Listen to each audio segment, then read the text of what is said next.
Okay, well, I think we'll make a start. And as you can see, hello, people. I'm going to stand here and I'm going to look into the camera like a sort of proper TV personality and say, hello, people on Zoom. Do you want to give us a wave if you're on Zoom? You can hear me? Oh, that's a beautiful thing. Lauren, can you hear me? Hooray. Okay, and there's other people that are hiding behind cameras or doing other things while we're doing this. I just want to say to people on Zoom, we're going to make this as good experience for you as you possibly can. Hopefully you can see this beautiful theatre, which we're going to find out a bit more about it in a second. It's lovely red plush velvet and beautifully. The stage is actually quite high. It's about, how high off the ground are we here? About 4 feet off the ground, maybe. So no stage diving. No stage diving. And by the way, if you're coming up to talk on the stage, there's a little white cross here that we put on the floor of the stage, like true professionals, which means that people on Zoom, with the cameras coming from the laptop, will be able to see you nice and clearly as well.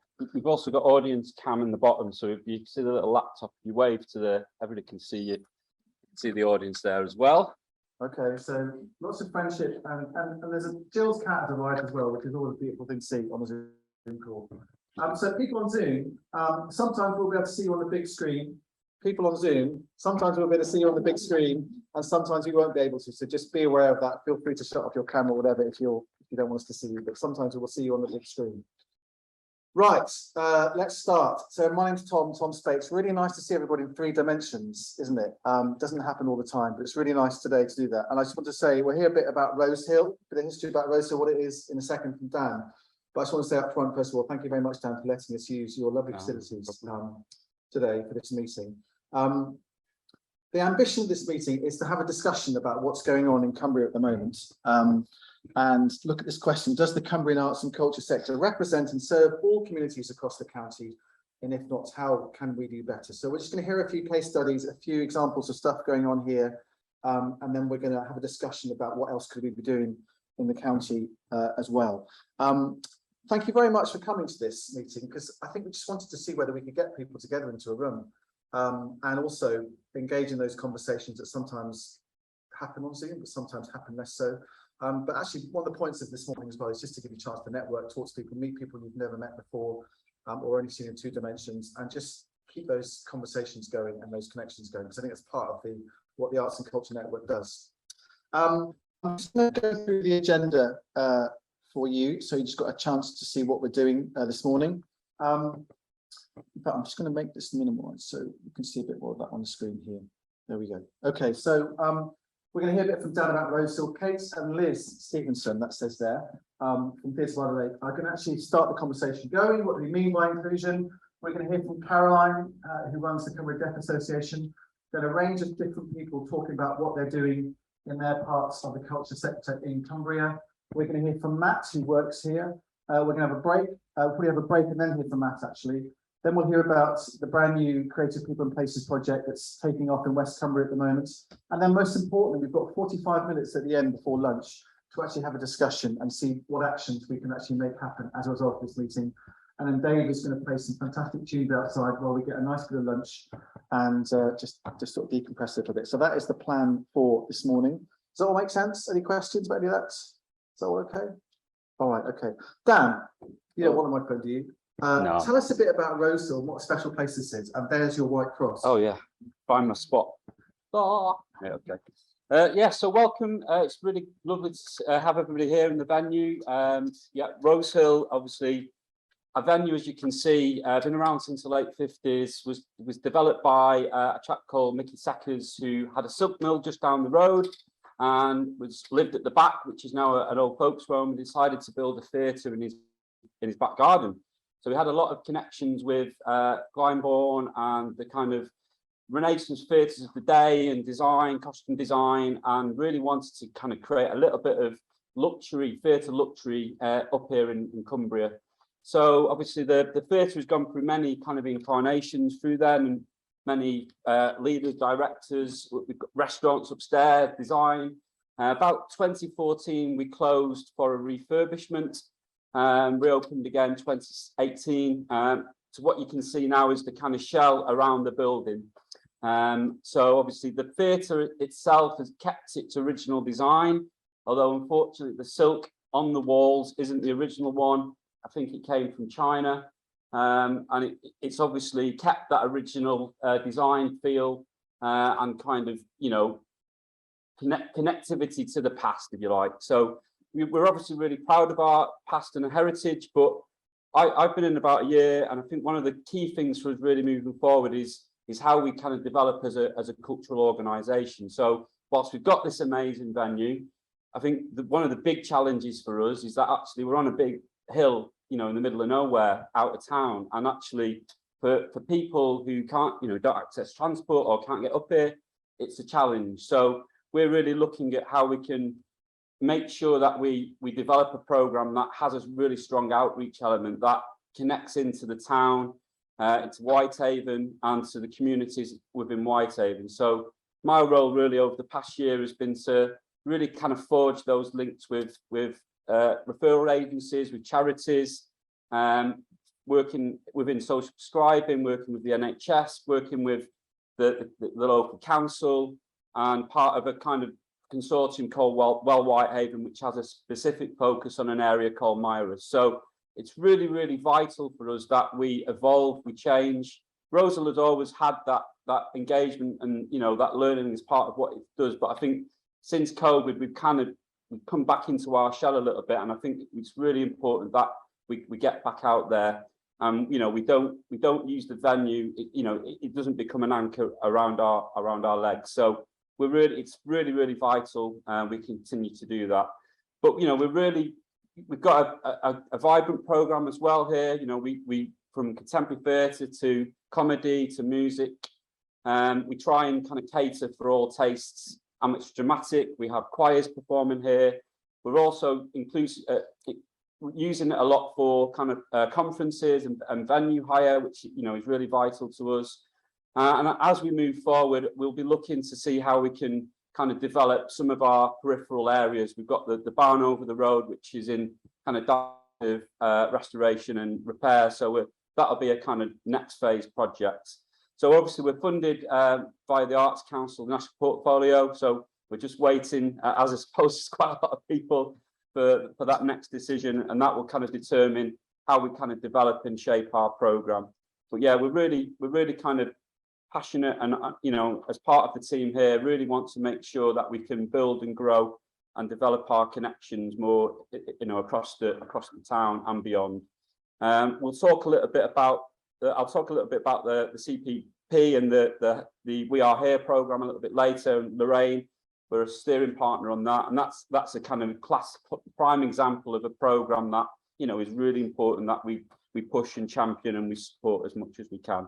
Tom asked me to tell you that this very stage has had some very special guests, and one of the most, probably the famous person that has graced the stage is no other than David Bowie himself, who was actually performing as a mime artist with Lindsay Kemp. And so the story goes that there was a bit of a kind of disagreement, and Lindsay ran off into the wilds of West Whitehaven, down to the Parton Beach, I believe, and left David here. So that this very stage has graced the man himself. So I do, you know, every now often come to the stage and just kind of imagine that, you know, David's there next to me. So, but yeah, it's great to see you all. And say I'll be around all the day, so come and give me a shout if you need any support or any questions about the venue. I'm open, my ears are open. So cheers. Thank you, Dan. Thank you very much indeed. Round of applause, Dan. Thank you. He was he dancing or sort of mime artisting when he was here? He wasn't singing a song, was he? No, he was miming. Yeah, he was a young lad. All right. Little did he know. Oh, little did we know. All right.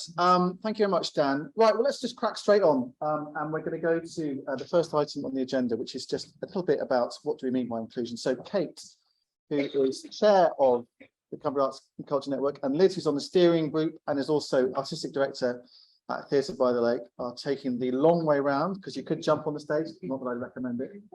Here's your white cross. Okay, so just roughly stand there. I don't know, but just roughly stand near the white cross. Okay. Do you want a microphone? Probably, because as just demonstrated, I have a really squeaky voice in comparison to many. Can you hear me now? Right. And people on Zoom, so this is the camera here. Hello, everybody on Zoom. Do chip in to chat, and Amy can relay thoughts as we go through the morning. Over to you. Okay, hello and welcome. It's so nice to see everybody face to face. It's just so refreshing. Thank you for making the effort to come all this way. For those of you who are new to the network, CACN is here to connect, empower, champion and develop the culture sector in Cumbria. That's what we do, it's what we're here for. So, next slide. Did you see that? Inclusivity and relevance. What do we mean by it and why are we here talking about it today? For those of you who've been around a while with the network, we have been over the last year or so at our quarterly meetings tackling one by one the Arts Council's investment principles. The reason for that is that we're not funded by the Arts Council, but we know it's important for us and for our members to understand those investment principles, and they're not necessarily easy to get your head around. So we're taking our time to sort of explore them in a bit more depth each time we do it, because if you ever do want to make an application to the Arts Council, you will need to understand them. So inclusivity and relevance, I should say this really important bit. We hoped that Safina Aziz would be here today from Curious Minds, the bridging organisation that works with cultural organisations to get young people into our arts organisations. Unfortunately, she has COVID. So that's a bit the nature of today's meeting, is that it has been a bit of a slog just to get here. So I'm sorry that Safina's not here. Please make do with Liz and I. The trouble is, we can't deliver what Safina was going to say because we're not Safina, but Safina will come on a future occasion. So we will hear from her in due course, and she's desperately sorry. Okay, so here is Liz from Theatre by the Lake. I'm going to start by explaining a little bit where it fits in the Arts Council strategy. I'm not going to talk about it much because most of you were probably quite familiar with it, but maybe not all. Then Liz is going to lead a little conversation and we would like you to please chip in. Okay, so if you are not already familiar with it, the Arts Council's current 10-year strategy is called Let's Create. It is, the next slide, shaped around 4 investment principles. These are they on the screen now. We've already tackled environmental responsibility and ambition and quality. That doesn't mean to say that we've sort of ditched them and moved on. We've kind of explored those in a bit more detail already. So today we're looking at inclusivity and relevance, which is arguably the most important of the 4. And it has to be addressed by any applicant. But let's face it, this is not all about the Arts Council at all. Inclusivity and relevance just is vitally important to all of us for all kinds of good reasons. But looking at it again from the Arts Council's perspective, just by way of context, next please. This is what the Arts Council are trying to do. They want the country, England's diversity, fully reflected in the organisations and individuals that they support and the culture that we produce. That's fundamentally it. Next. A little bit more. I'm going to give you a second to read it, although if you've filled in any applications recently, you'll know it off by heart. Just step back onto the whiteboards. Oops. So the important bits are about the sector better reflecting and serving all communities across England. That's really what we're here to talk about today. But you have to be aware that it's about programme, it's about talent development, workforce, leadership and governance, and it's about actively trying to identify who is underrepresented and taking action to do something about it. Broadly speaking, we're trying to make the culture sector more relevant to more people and to draw talent from more communities. Next. So within this investment principle, there are 3 pillars. The first one is communities, and it's about actively listening to and seeking out the views of your local community. It's about understanding what the underserved communities are, who they are, and making sure that what you do matters to more people. The next one is workforce leadership and governance, and that's about making sure that we pull our workforce and governance from all parts of society, so that workforce leadership and governance fully reflects and represents all communities, and that we develop inclusive cultures in the organisations that we work for, accepting that not everybody here works for an organisation, but this does apply to everybody. The creative case for diversity, put your hand up if that makes any sense to you. I don't say that. Yeah, Ian, well done. And Becca. Okay, so that's good. My work is done. The creative case for diversity is important, but it is a little bit opaque. So I'm going to take a moment to explain it because it's the third pillar of this investment principle. The best way to look at it is to think of it as the creative case for diversity as opposed to the social case for diversity or the economic case for diversity.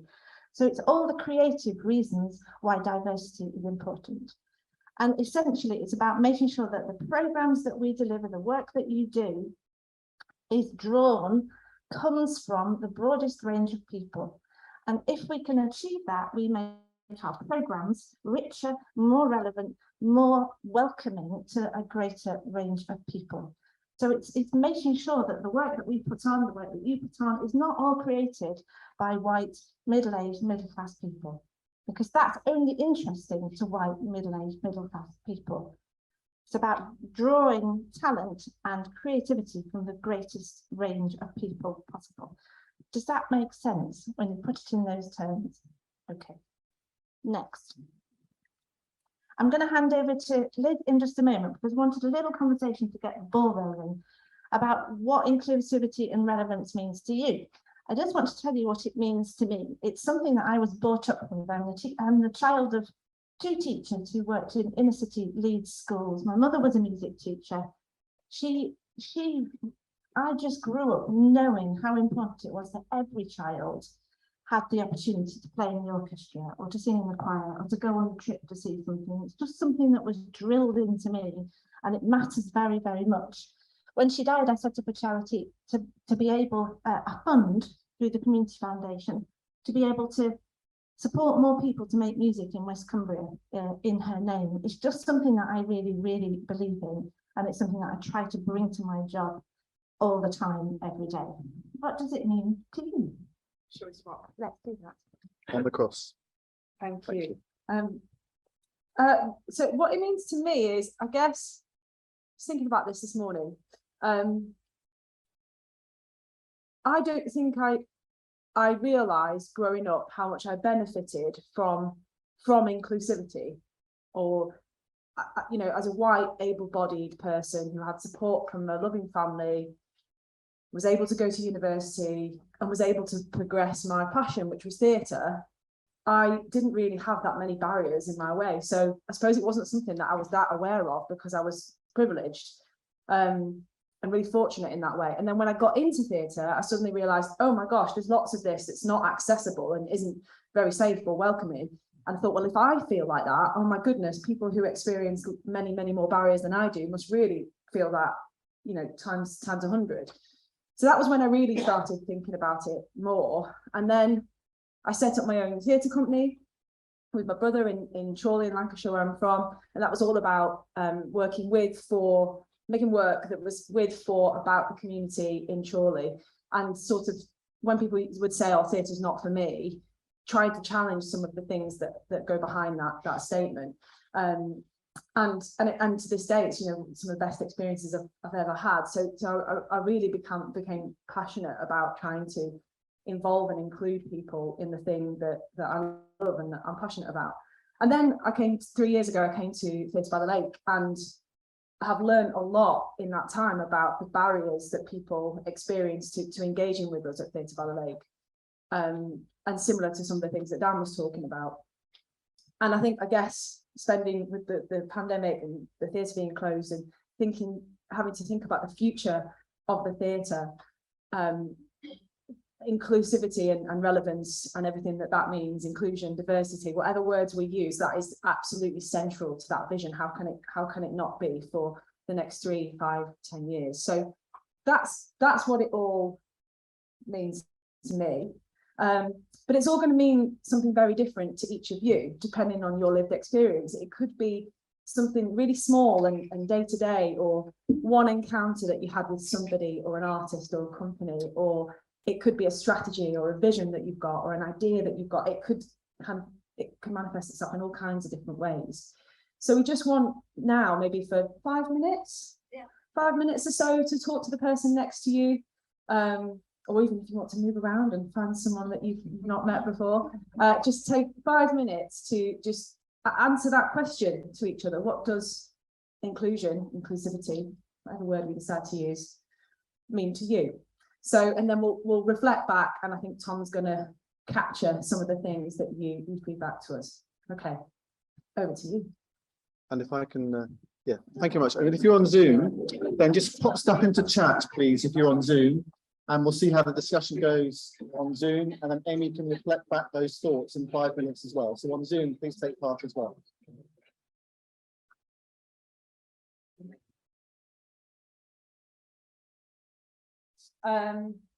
So I think we've got Amy, who's in the Zoom world, is going to feed back to us. I don't know where to look. Amy, you there?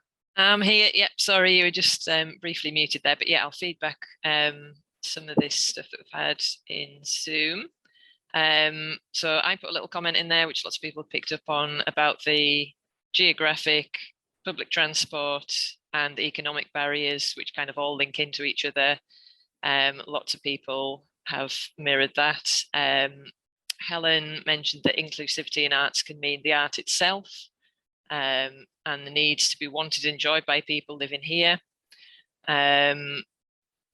Again, lots of people mentioned the economic barriers.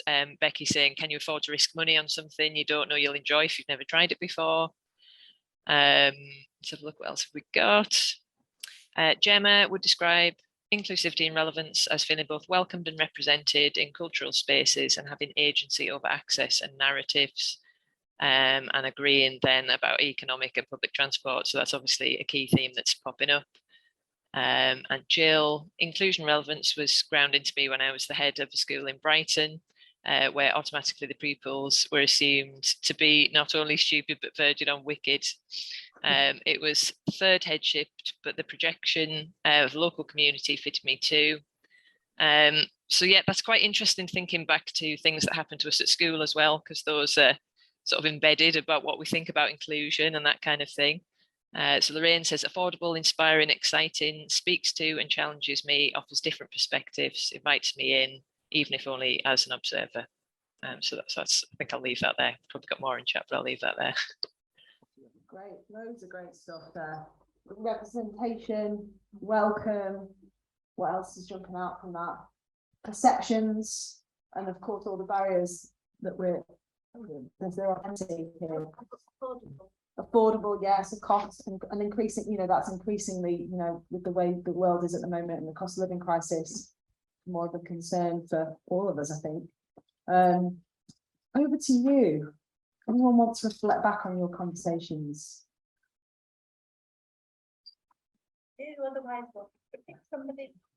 Yes, yes. Well, I'm a writer, and I'm quite often told that I shouldn't write about what I don't know, which implies that I couldn't write about somebody from a different culture, or somebody from a different religion or political beliefs, and I strongly am opposed against that, because I think you should write about these things, but obviously you need to be very careful and check with somebody from that culture or whatever background that it is correct what you are writing.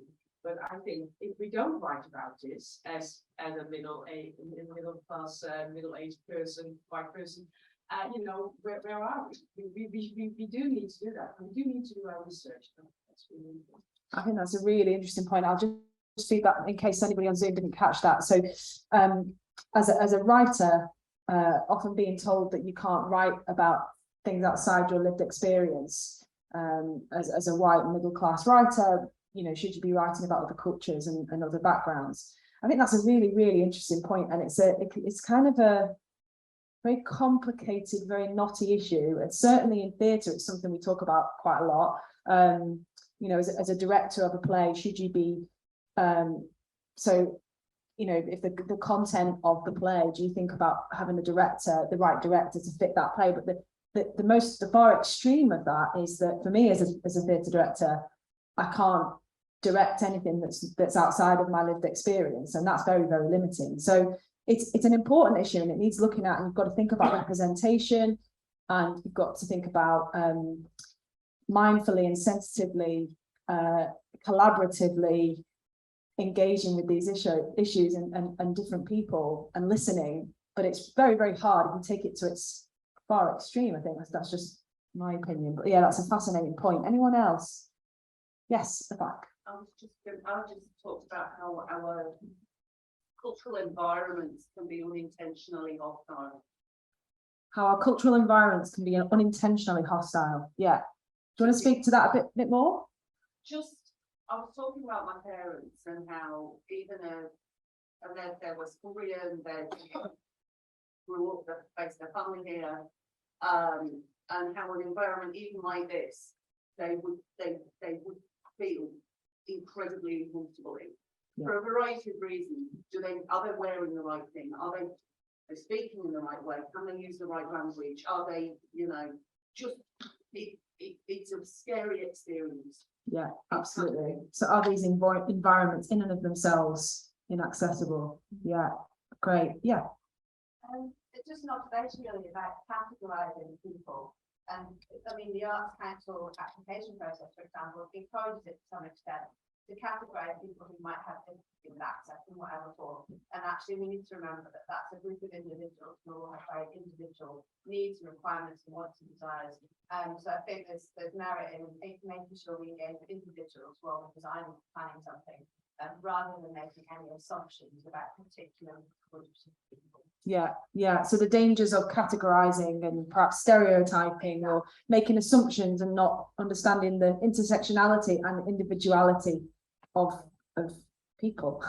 Yeah, great. It's engaging with those communities from the very beginning of the process. Yeah, so engaging with those communities from the very start of the process. Fantastic. Eric, did you have your hand again? Sorry. I'll come back to you, Derek. No, I was just thinking that part of the reason I do my job is I've always felt like a bit of an outsider.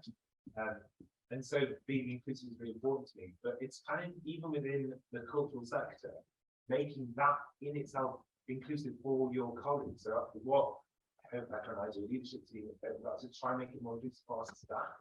So that even our staff can have a voice, even our staff can be inclusive. And actually, if we uphold these four investment principles in an organisation, we can't do it for our own staff. And it's how do we do this? I'm doing a bit of before that, but how the hell do we do it for everyone else? We've got to really believe in it for our staff as well, so that we can then emanate it out. In itself quite tough. So I suppose as an organisation, as a company, whether you're an artist working with other artists, whatever it is, if you can't practice it in your own working culture, then how can you make it more inclusive on a wider scale? Paraphrase that terribly, but I gave it a go. That's a really important point. Derek, did you want to contribute? Well, two things really. One is that participation of the community is vital. It's not simply something which is fed to people.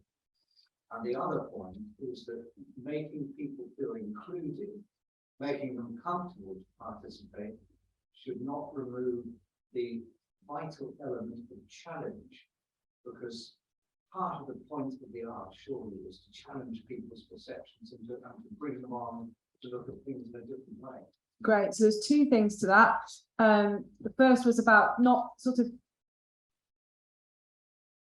showing people what art is or presenting it, but including people. Participation is really, really important in trying to make the arts accessible and inclusive and for everybody. And then the second part of that was about, in that attempt to involve and engage and make people feel welcome, we shouldn't lose the importance of the artist's ability to challenge and ask questions and sort of change, just provoke the way that people to think differently. That's really, really important. Yeah. One more. Yes, one more. Just a thought to add to that. I think that it's really important that we don't water down the arts. to try and include people, because I think that there is a danger sometimes of people thinking, well, in order to get that group of young people involved, we just need to put on a little craft activity, and that actually doesn't do other artists any good, and it's not actually giving them a fully rounded quality experience. I think it's still really important that the experience that the participants have in the arts is a quality experience. So there's something about not trying to make all things for all people, Yeah. and by doing so, watering it down in some way. Actually, it's about those very targeted, rich quality experiences is perhaps a better way of approaching it. Yeah. Okay, great. I think we're done for time, but yeah, lots more to talk about. Thank you. Thank you, Liz and Kate. Just before you disappear, just going back to Zoom, looking at the camera, Amy, is there maybe 2 or 3 other points you want to pick up from chat? Because chat's usually pretty busy, 41 little things in there. So just 2 or 3, maybe Amy, if you've got them there. Yeah, it's just interesting. We've been talking a little bit about the fact that working in the arts might not be seen as a proper, in inverted, job by our, families, parents, friends. So I think that's quite important to think about as well, because if you want to get people interested in the arts, and there might be jobs in the arts, but they might be dissuaded from that because they're, constantly being told that they need to achieve and that they need to have a proper job and succeed and that kind of thing. And a lot of people have mirrored, experiences about that as well. Excellent. Is that on the list? Okay, that's lovely. Thank you very much, Liz and Kate. That's got our thinking juices flowing, I think, and it's really good to capture that stuff as well. And this will be written up and shared with everybody. Yeah. I'm sorry, I can read it and I can make it legible. All right. Thank you very much indeed. That's you done, isn't it? Yeah. Yeah. Okay. Right. Next, so let's hear from the Cumbria Deaf Association and Caroline Housley, who's a regular on the Friday calls, and seems to me in the last 2 years or so really raised the profile of that section of the community, and really given a voice to that section of the community as well. So Caroline's just going to share a few thoughts about a perspective from the Cumbria Deaf Association, and let me give you the microphone. Please do. Okay. Can you all hear me okay? Yep, thank you at the back. That's your Zoom microphone there, so just don't go too far from I will stay on my spot. Okay, thank you. Which is very difficult for me to stand still. I'm usually very agitated, very animated, and I don't sign. So my colleagues are always shouting at me to put my hands by my side or do this.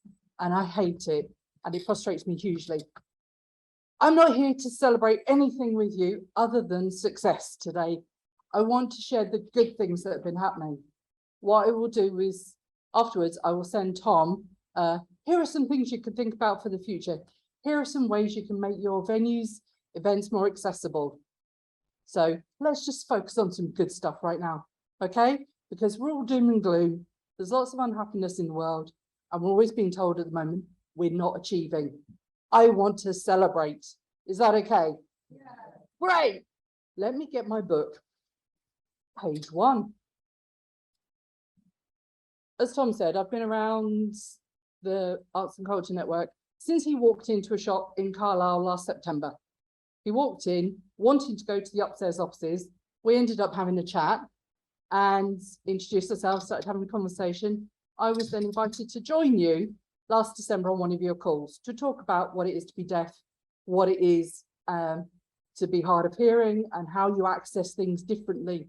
And what's the difference between little d deaf, which is someone who is a BSL user, but doesn't necessarily consider themselves deaf and immersed in deaf culture, and big D deaf, which is someone who is a BSL user, probably profoundly deaf from birth, who does immerse themselves and wholly identifies as deaf. It's a world apart. I have mobility issues. Some day I have a walking stick, some day I have crutches, some days I'm in a wheelchair. Deafness can be like that for some people too. It's not always obvious. So that's why the point was made, I think over here, ask the individual. Don't assume it's a group effort or a group consideration. So that's why Tom brought me in, was just to talk, to kind of open the conversation, because we're all worried about using the wrong language, the wrong terminology. So don't be afraid with me. You can say what you like. I lost my hearing overnight when I was 10, and I was deaf then for 10 years. By my mid-20s, I regained about 40% hearing in my left ear. So if ever you see me looking at you strangely, I'm lip reading, and I'm sort of tilting my head so I can hear you better. I'm not looking off into the distance, I promise, okay? But again, that's my individual need. So when I book my theatre tickets, I book them on the right-hand side so that I can sit and twist to the stage. But how many people would actually tell you that's why they pick their seats in theatre? Probably not many. So there you go, that's me. Why I came to the CDA is because of my hearing loss. What helped me as a teenager was reading, I think I'm safe to say there's probably a few people who remember this, the insides of album covers, having the lyrics printed on them. Or you used to be able to get them in Smash Hits magazines for the slightly younger ones. You can get them online now, but that's a different story.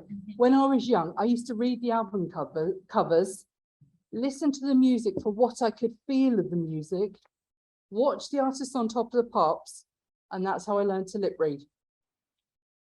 Took a long time, but I did it because I refused to go to a deaf school. Now, that access to music meant I could go out with my friends. We could go to concerts. I could immerse myself in the sense you get when you're at a concert. You can be infused, inspired. I couldn't hear the music. All I could feel was dum, dum, dum, dum, dum. But it didn't matter. I could sing along and nobody knew I was deaf. It's totally hidden. So that drove me to speak to your group last year, and we've had several other conversations, and thankfully you've welcomed me to come and sit on some of your other conversations and just listen and take it in. And what's happened over this past year has been amazing, and that's what I want to celebrate. The deaf community last year, when I said I was coming on these arts calls, they were like, oh, don't bother, we're not included, nobody cares, what's the point? And for lots of these reasons you've already mentioned, it was inaccessible. Well, this year, they've been engaged with Barrowful. The Barrow Deaf Centre is about to do a big mural artwork on the whole of the back of our building. We've had street performances up at the harbour in Whitehaven. Actually, we're not too far, it's that way now, isn't it? That way, to the harbour. The Helping Hands project, which you all know about, we spoke of it recently. We're involved in that, and that will involve our deaf community being able to volunteer in the arts. And then that will cascade out because they will tell other people. We've looked at doing the website to enable you to put your accessible events up. We've had people coming and talking to us. We're going to have a festival in 2024, a deaf festival in Cumbria, for which I will be coming to some of you and saying, would you like to participate? How can you help? And also next year, I'm trying to put a together to bring in a 5-year project worker to coordinate arts for the deaf in Cumbria. She is a fantastic woman. Some of you may have heard of her, Celeste Bonfanti. She's currently in the States. She works in theatre. She's written, she's produced, directed. She's a teacher of the deaf and has high-level BSL skills. She's worked with deaf and hearing actors and wants to bring that skill back to the UK in Cumbria and work in all creative sectors to help people access the arts. And this is where our conversations on a Friday morning have led. So I would just like to thank you on behalf of the deaf community for helping them become more inspired to go out to find ways to overcome barriers and to be welcomed, and for them to have the confidence to say, I'm deaf, can you help me? So thank you all. There we go.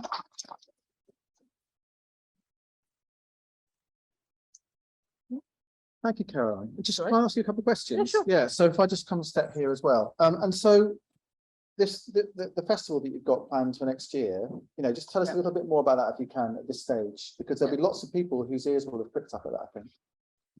Ears, Tom, really? Right.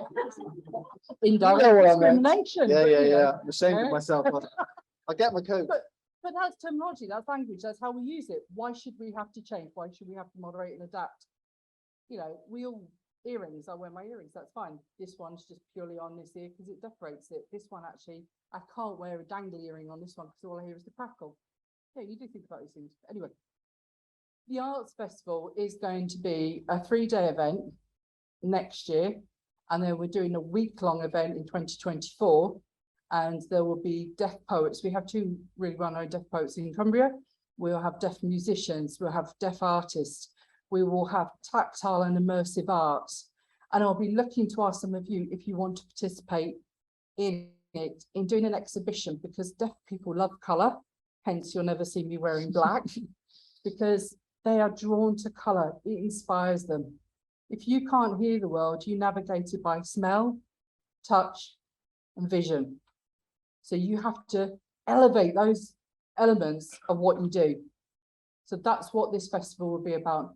And also we're having a couple of the top deaf comedians come as well. So they sign the whole performance, and we'll then have it interpreted into English for those who want to come, witness a BSL performance, but need it interpreted for them.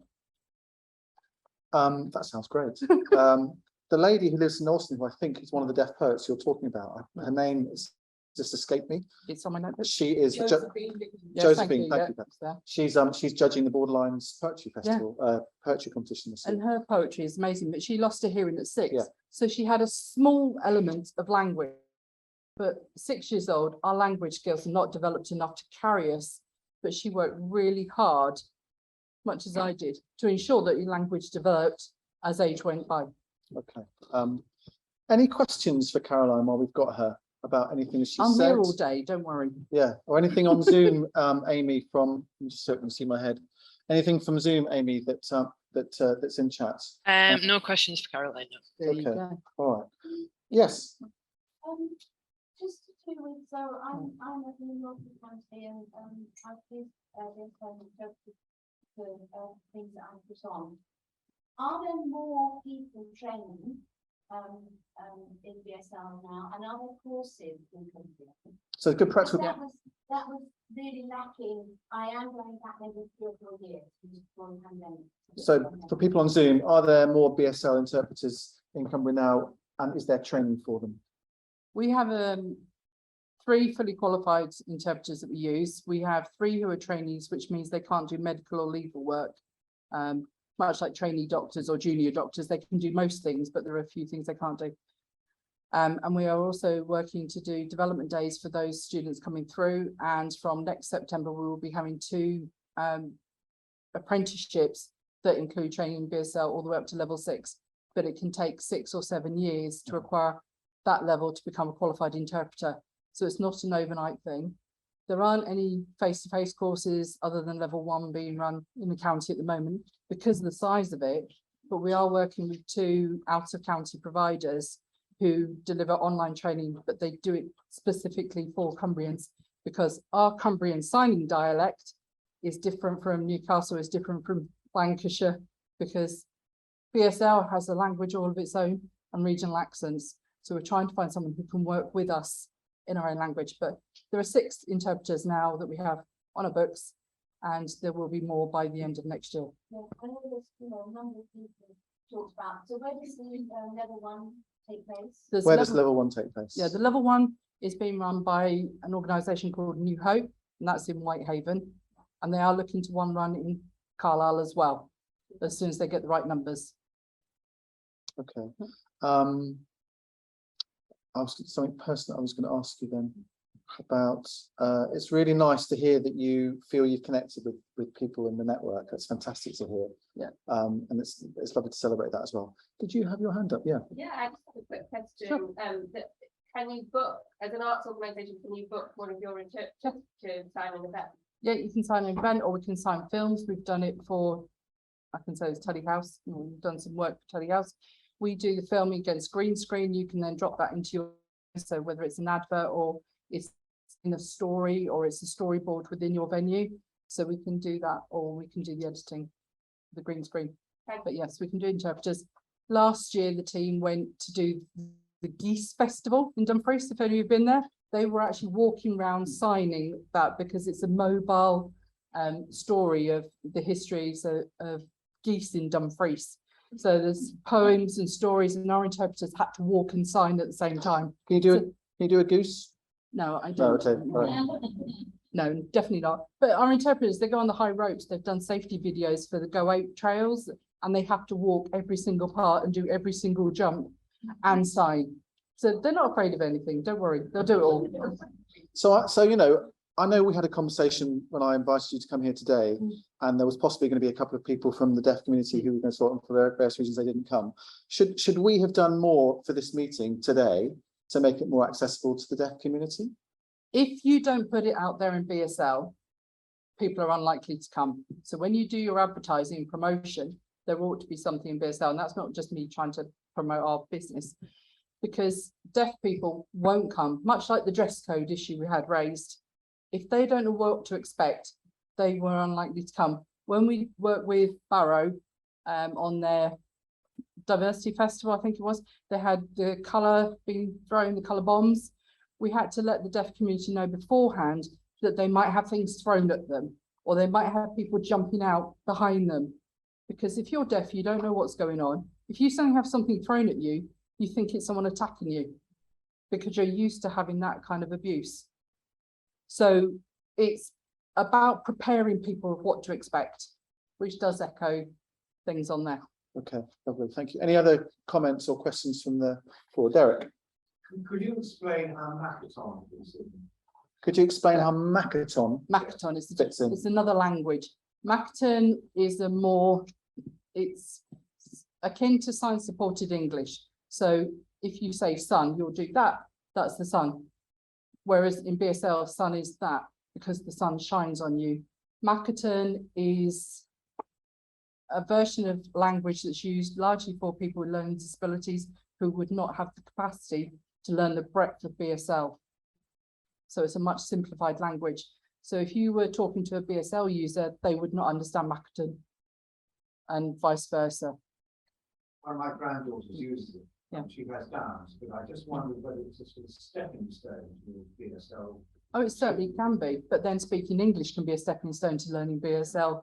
In fact, if you do German, you're more likely to succeed in learning BSL because the grammar structure is more akin to German than it is English. Yeah, I think I knew that. It's interesting, isn't it? There was a question here, Catherine. Yeah, I've run community groups and I've had problems.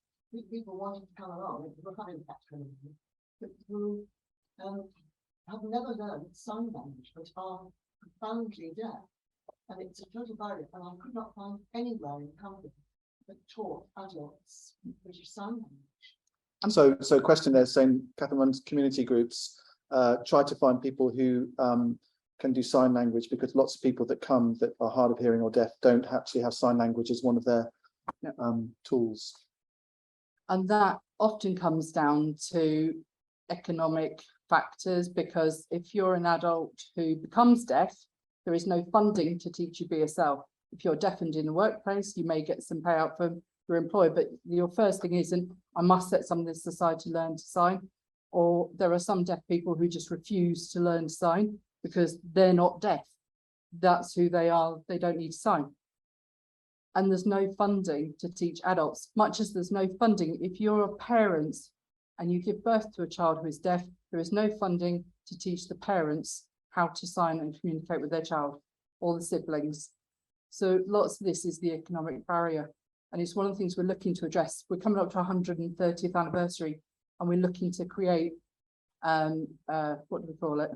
Crisis fund to enable us to pay to support people like that to be able to access your groups, because it may be they need a communication support worker rather than a BSL interpreter with them. We can do that. Okay, we're going to come to Ian in a minute to find out about the Mend on the Move bus van. Not sure which bus van. We'll decide in a minute. Amy, I just saw you put on chat there, you'd have loved to have the chance to learn sign language alongside French and German at school. Yeah, I think that would be lovely. It's a language, isn't it? It's a language that's spoken in this country, and it would be fantastic. I just think it would have been an amazing chance. Okay. Probably Anything about else funding again. Anything else on chat from Zoom? Jill's just saying that she'd really like to work with Celeste at Kendal Community Theatre. But we'll save the chat if anybody needs people can read it afterwards from that are there in Rose Hill as well. Okay, just one last one from me is, you know, you talked about the nice move towards being embraced by the arts and culture community in Cumbria. You know, if you want, and finance has come up in some of these questions and issues about why there are barriers to involving that a bit more. Is, you know, does the Arts Council have a special pot of money that you can apply to help with access for deafness, or do you have to? Are there special funds that you can access, you know, to try and help your organisation or you as an artist to make your work more accessible? Costs money, and you need support to pay for that. Is that, are there pots of money that you can? I haven't looked at the Arts Council because we're not an arts organisation. It may be something to do, but there are pots of money we can apply for, but we have to do it on the basis of a specific project. So if any of you have a project that you'd like to include deaf community in, or have an interpreter funded, come to us. We can then apply for some of these parts to assist you in your work. Okay. And also we're applying for participation on the grounds of mental health, because post-COVID, as you can imagine, we all felt fairly isolated. But if you can't lip read someone, you've got no idea what they're saying. So for the past 2 years, the deaf community have really withdrawn more than they have previously. So we're trying to encourage people out. And as all we know, arts help people recover. Arts help people process their thoughts and navigate their way to a better place. So that's what we're doing in terms of funding. Question. How many deaf people are hard of hearing people are there in Cumbria? How many deaf people or hard of hearing people are there in Cumbria? The last statistics, I have a lisp as well, which doesn't help, were from 2017. There's about 4,500 hard of hearing. We're now getting figures from Teachers of the Deaf that there are about 500 students in school from like 0 to 18 who are deaf, cochlear implants, hard of hearing. And in terms of adults, we support 125 adults weekly on a regular basis. Some are repeat, others are one-off. Okay, so 4,500, that's about 1% of the Cumbrian resident population, isn't it? Yeah. And you think 1 in 4 of the population now has a hearing problem. We are in a super aging county. Ambleside is already classified by the government super aging community, whereas 60% of their adults there are over 60. So there is this thing with employers and people engaging in what you do to make it more accessible. Okay, Caroline, thank you very much indeed. Lovely to see you. Round of applause, Caroline. Thank you very much indeed. Some real food for thought there, and some interesting reflections. Thank you very much indeed. Right, we're going to move straight on, and we're going to hear from 4 case studies now of things going on in Cumbria, which hopefully are pushing the dial a little bit on inclusivity. So first of all, I'm going to invite Ian Reid from Lakeland Arts onto the stage. I haven't been outside since I arrived here about 90 minutes ago, but there might be some sort of vehicle outside that might have come up from South Lakes, perhaps, which if you get a chance to have a look at later today, this morning or at lunchtime, Ian might share some reflections about it with you. Do you want a microphone? I don't think so. Well, stand on that spot then. Okay, this is really weird. And that's the camera to say hello to people. Can you not hear me? Oh, my phone. It's a gentle microphone. Can you turn my pages though? Hi. So people on Zoom are here. Oh, hi, people on Zoom. I see some colleagues there. They've not got their screen on though. That's terrible. Oh, this is really strange. I used to be a teacher and I was definitely never allowed on the stage to do any form of assembly. And so I must say this disclaimer now for any Lakeland arts people definitely ahead of development. Some of these opinions are of my own.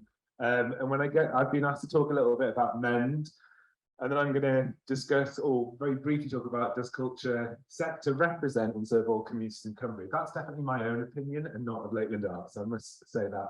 Oh, I was looking to a screen. I've got no pictures. Can everyone wave?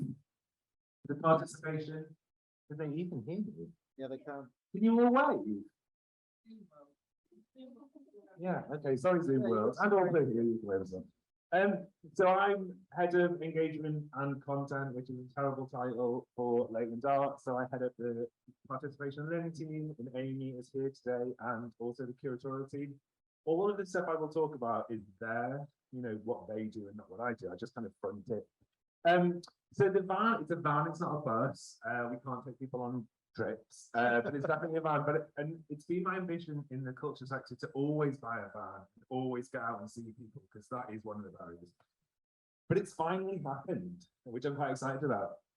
But I want to talk about the project, because actually the van is a bit of the outcome. I talked about it once, I don't know, the Cumbrian Arts Culture Network maybe 2 years ago, when we initially started the project. So I want to talk a bit about that first. And the reason we did the project, as you will remember, in 2020, we had the COVID crisis, which meant that we closed our venues. So we've got Abbott Hall Art Gallery, which had just closed to the public, Windermere Jetty Museum, Blackwell, the Arts and Crafts House, the Arts and Crafts House, I must say, and also Lakeland Museum. So, like, obviously we had no visitors.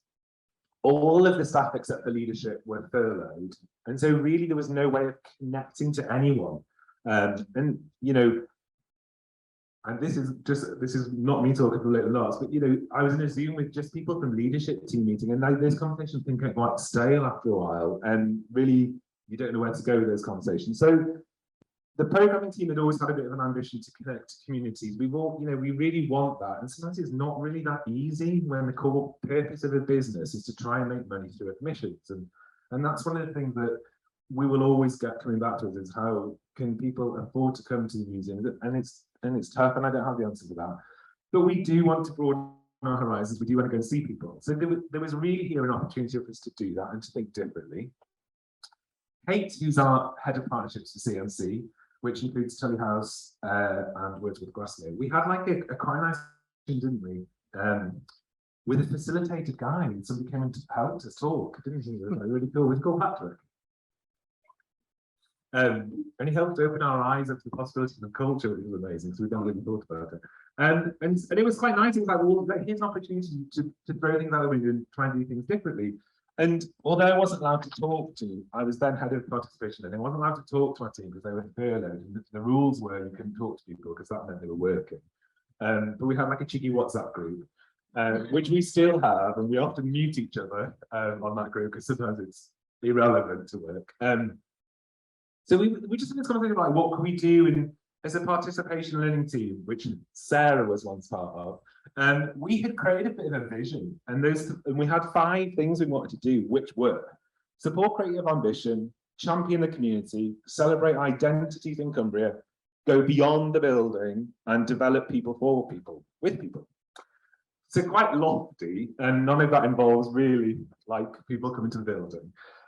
So it didn't take much like of my own brain power to work out what we could do, which was all of those 5 things, because we didn't have to open a building. And so there was this amazing thing. It might have actually come from Anna at Tully House, sent me a link to a art fund pot of money called Respond and Reimagine.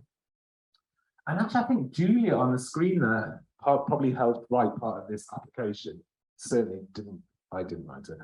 And it was to help us do a project that we could fulfill a lot of those 5 ambitions, and also importantly bring my team back. So what's the next bit? And so then MEND was created, and I love an acronym. So if you ever have the misfortune to work with me, I like an acronym or a snappy title. So MEND is not really that snappy, but it is an acronym, and it stands for make. So this project, we had to make stuff with people. This is the tricky one for people in the culture sector. It had to be enjoyable, okay? So this thing had to be enjoyable. People had to enjoy doing it. I'm going to come to that later. They had to be with new people. We weren't going to go back to the same people that we worked with before. We had to work with new people, new dialogues. And the D, it's not really great. The D was for dialogue. It's really conversation, but it doesn't work. MEND doesn't really work, and MEND was much better. So that's kind of how MEND was born. And also we had Ella, who used to work with us, and she's gone, and she's superb, one of our creative producers. She was working with the University of Lancaster, the Institute for Social Futures. And Carlos there said, oh, having this acronym, which felt like a real pat on the back for me, really helps make it quite easy evaluation. So if you make sure that you've done something that's making enjoyable, new, and you've kind of hit out the park. So that was the MEND project. So we got 50,000 from Art Fund. What am I doing for time? Okay, for time. Yeah. Okay, cool. £50,000. I must say, 4/5 of that, £40,000 was just to bring the team back. So it sounds like quite an enormous amount of money, but it was so I could get my team back to work. And so that when I talk about the team, it was participation learning. So got all the team back, salaries, working on this project. So it sounds like a lot of money, but really 10,000 to do a project with lots of people in the community. Amy has brought the van, and I know it's not part of the agenda, but she will be outside at lunchtime doing a mending workshop. So if you want to go and find out more about who we've worked with. What colour is the van? It's bright yellow. It has pictures of stuff from Cumbria on it. I'm not from Cumbria, but they apparently represent Cumbria. And pictures of our venues. So it's also like a driving marketing van really as well. So you know they like that in the marketing team. But I want to talk a bit about the challenges of this because it's really, we obviously want to go beyond the building. We want to work with communities. I'm going to come back about and talk about that word communities in a bit if I've got time. But it's tough. So one of the things that working with communities is the there's a blurring of the boundaries of working with people that you don't have in open venues. So I know that the emotional well-being of the team is quite tricky because people in the community don't work 9 till 5, and they might be WhatsApping you or messaging you about certain stuff that might be quite emotional. So that's quite hard. There's a really long lead-in time for any work with different people in different communities, especially new ones. And to really develop a meaningful experience with anyone, it's really a long-term project. And often the funding does not go beyond like a year, or if you're really lucky with someone like Esme Fairbairn, might go 3 years. But to develop really good partnerships, you've got to develop real trust and real relationships. And so the Mend van hopefully will enable us to keep doing that. And also this is kind of the battle I have a little bit in my job. Come here, Ian. Sorry, everyone. Okay. I was really going centre stage there. Get there, stay there. Performance. 90 seconds. 90. Oh my God, really? 90 seconds? I've only done 10 minutes. 12 minutes. Anyway, it doesn't matter. Is that these aren't perceived to bring in income in any way. And so that's the battle that we have. And we've got Becca Muir, who's now our new head of development. And I know that she's kind of really supportive of kind of talking to me about our major charitable objectives. That's really important for us as an organisation. So I had loads more to talk about, but have another minute. Yep. Oh, so I just want to talk about this all thing. And what, and I know there's some amazing people there, I'm seeing amazing people here. And imagine if you tallied up all what people are doing in Cumbria, we probably are working with all of those different communities that we're all trying to do it. We're not all working with all, of course we can't. So I feel like there's a great amount of stuff going on, but often not everyone knows what's going on. And that's the hardest thing in the culture sector, is actually telling those people that might benefit from it the most that it's happening. How do we do that? We've got to spend loads on marketing. I mean, and not just that, but I think we spend probably 5 to 10% of our program on marketing, which is really poor. And I once worked for an organisation called Wholesale Culture, and they spent millions. And actually, they have millions, but the only way you can often get people to be involved is to really tell them often and really let them know why it's beneficial to them. But if they don't know, they simply don't know. And there's going to be so many opportunities that are missed because of that. So I can talk about community over time. I thought I had loads of time. Sorry, Zoom. I think having the van is obviously one way of telling people, and it's a marketing tool in itself, isn't it? Yeah, you're right. Getting the message out there and repeating it about 1,000 times and carefully crafting it to the people that need to hear it in a certain way is important too. Time for one observation, and we're going to move on. Kate. What happens in Oh, sorry, yeah, I didn't get to that. So the van now is an iteration of the Mend project. So we want, I didn't get to this in my notes, but we want to be useful to people in communities. So Amy is here, and we're happy to develop new partnerships with different people. We want the van to be of use to you. It's basically, isn't it, Amy? It's like a driving cupboard and workshop. Yeah. I mean, it's beautiful inside, but we could, if you've got a festival, you can do a festival and do a workshop. If you can't get out to meet people because they're in a small village, we can come and, it's not a bus, but you probably could travel with us and we can do workshops for you. So it's to try and be useful. So on the van it says, mending and making across Cumbria. So we want to kind of get out and reduce barriers. It's got a lovely plinth in it. We can take objects, so we can show you some real stuff too. So it's kind of the thing. We want to be useful, and it's hard for museums sometimes. Sure. Thank you very much, Ian Reid, everybody.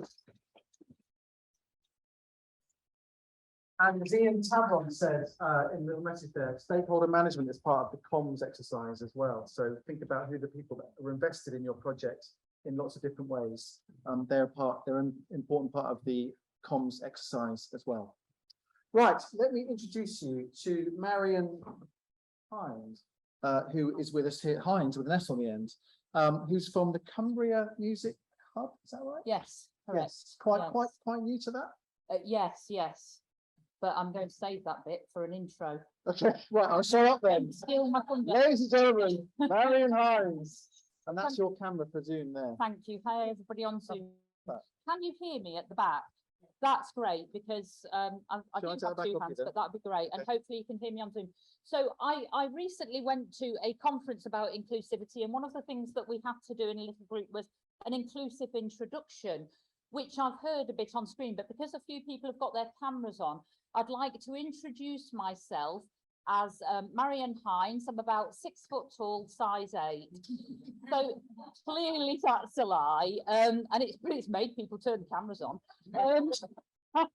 So in terms of that inclusive introduction, I'm going to say I'm Marion, I'm 48, I'm white, I think probably fairly mid, but came from a family that most definitely was working class. I've lived in Cumbria January when I took on the post of the head of the music service and the lead organisation for the Cumbrian Music Hub. But I always found those inclusive introductions really difficult. The other thing they did is like quickly think of your sign name. So I'm going to do this as my sign name because I think I'm quite open, but I can be really quite miserable with my family sometimes. Ask them. Right, so I'm here to talk about the Music Education Hub. And in a way, I do have the right, because I am the manager of the Hub lead organisation, but I head up one of the partners of the Hub, and that is all. I head up the lead partner. So I guess what I'm going to talk about is what is the Music Hub now? What are our programmes now? What is the future and the barriers to inclusion? So the current Music Hub was formed in 2011 with the National Plan for Music Education. We cover the whole of the local authority area. The main aim is to help improve the quality and consistency of music education in and out of school for children aged 5 to 18. Partnership working is incredibly important, which they say local innovation within a framework of 4 core and 3 extension roles. I won't go into the 4 core and 3, but that is what we are charged to deliver. To ensure consistency of provision and equality of opportunity for all children, meet the local needs of children. The funding comes from the Department for Education, but is channeled through Arts Council for Education, Arts Council England, and brings with it a huge amount of data reporting, etc. And it's also about hubs and schools holding one another to account against locally developed standards of delivery for music education. So that's the nutshell, but that plan was formed in 2011. There is a new national plan for music education, which I'll talk about after the next section. And that plan runs from 2022, which is now, but it isn't in operation yet. Let's not worry about that, until 2030. So it goes hand in hand with the education white paper as well and runs for that amount of time. So the current partnerships, I guess, I've talked about us being the hub lead or the Cumbrian Music Service. Sorry, that's the us. I've talked about Cumbrian Music Service being the hub lead organisation. The programmes that the music service has run throughout early years all the way through our school programmes, which will include Key Stage 1, Key Stage 2, 3, 4, 5, and also which is mostly curriculum support, curriculum delivery, ensuring that we can fulfill those 4 core roles within schools and education. I need to tell you the 4 core roles, don't I? It's that every child has an opportunity to learn to play an instrument between the age of 5 and 18 for at least a term, preferably a year. The second one is that there are progression routes for children in and out of school, into further higher education and into careers. The third one is that there is a, I'm going to forget them, regression. Then we have a vocal strategy. I have just forgot one, I'm sorry. And the 3 extension roles are continuing professional development, an instrumental loan scheme, and the third one is opportunities for large-scale performances or performances with professional artists and practitioners. I'm sorry that I've forgotten the third core one. Right, so that's what we deliver in schools. So we help schools to deliver their curriculum. We help with CPD and training the school's workforce. One of the things that we have going on at the moment is a program called First Thing Music, which really looks into helping develop with Key Stage 1 children, oracy and pro-social behaviours, but through music. I won't go too much into any of those, but this also works with providers of initial teacher education, because the average primary school teacher in England who is not on a music specialist path, the amount of training that they get in music is between 4 and 6 hours. And for that, they would then be expected to deliver a music curriculum for children between 5 and 11 and get them into a stage where they can go. So we can see perhaps a problem there. I want to talk about our delivery partners though. That's the music service. We also run out of school programs, music centres, county level ensembles, you know, district activities, etc. Our delivery partners, some of whom are on the screen or in the room in front of me, help deliver projects that also meet those 4 core and 3 extension roles. We work with Annie Mawson Sunbeam's Music Trust, Blue Jam Arts, Carnegie Theatre, Cockermouth Music Centre, Furness Music Centre, Live Music Now, National Youth Jazz Orchestra, Orchestras Live, Carlisle Cathedral with Sing Out programme, Westmoreland Youth Orchestra, and many others. So this is about working in partnership with other organisations around the county to try to make sure that music, and I want to say combined arts, but that's not what we're charged with doing at the moment, but there's no reason why it can't come in alongside the music that we are charged to do. Those are the partners that we're working with to try to ensure delivery in locality areas. We also have hub events, such as singing festivals this year between now and March the 31st, because the funding runs yearly, April to March at the moment. The next fund will be 3 years. We have Key Stage 1 vocal events, Key Stage 2, Key Stage 3 being added on this year, big plays for children who play instruments, large performances, small performances, and hopefully if I've got a chance at the end, we have a music conference all about inclusion on the 20th of October, but I'll park that for a while. Some of the programmes that we are working on will include people like Sunbeam's Music with Annie there, who are going to develop in partnership with us. It's something that they do anyway. We don't bring anything new, perhaps except for a bit of collegiate and collaborative work, maybe a small amount of funding, but it won't cover the whole project at all. But that's going to be a weekend music course over a number of weeks for pupils, for people, children who are profoundly disabled, profound disabilities, multiple disabilities, but also to give a vehicle for their parents, carers and families to come together as well. And if anybody wants to have a chat with Annie in the break about how things like that happen and how the inclusivity of the family unit as a whole, so that you're working with the youngster with the severe disability and giving them an opportunity. But as Annie and I have talked about, what about the children who are in the family who don't have the disability necessarily, who feel terribly left behind or terribly out of something? And so there's and I think the Music for Life, Music for Dignity bit there that Annie has coined is brilliant. We also are working in a small way, but helping to facilitate something with Mahogany Opera and SEND schools, which will be a longer term past the development. And again, Frederick and Bridget would be able to talk much more about that than I can, because they've lived and breathed it and are living and breathing it and bringing it into the school. I've forgotten the name of the school, Bridget. Sandgates, and then hopefully extending afterwards. Another project that we're working with Orchestras Live, I can see Becky's beautiful picture there on the screen, hopefully that we're getting off the ground, is composing for video games.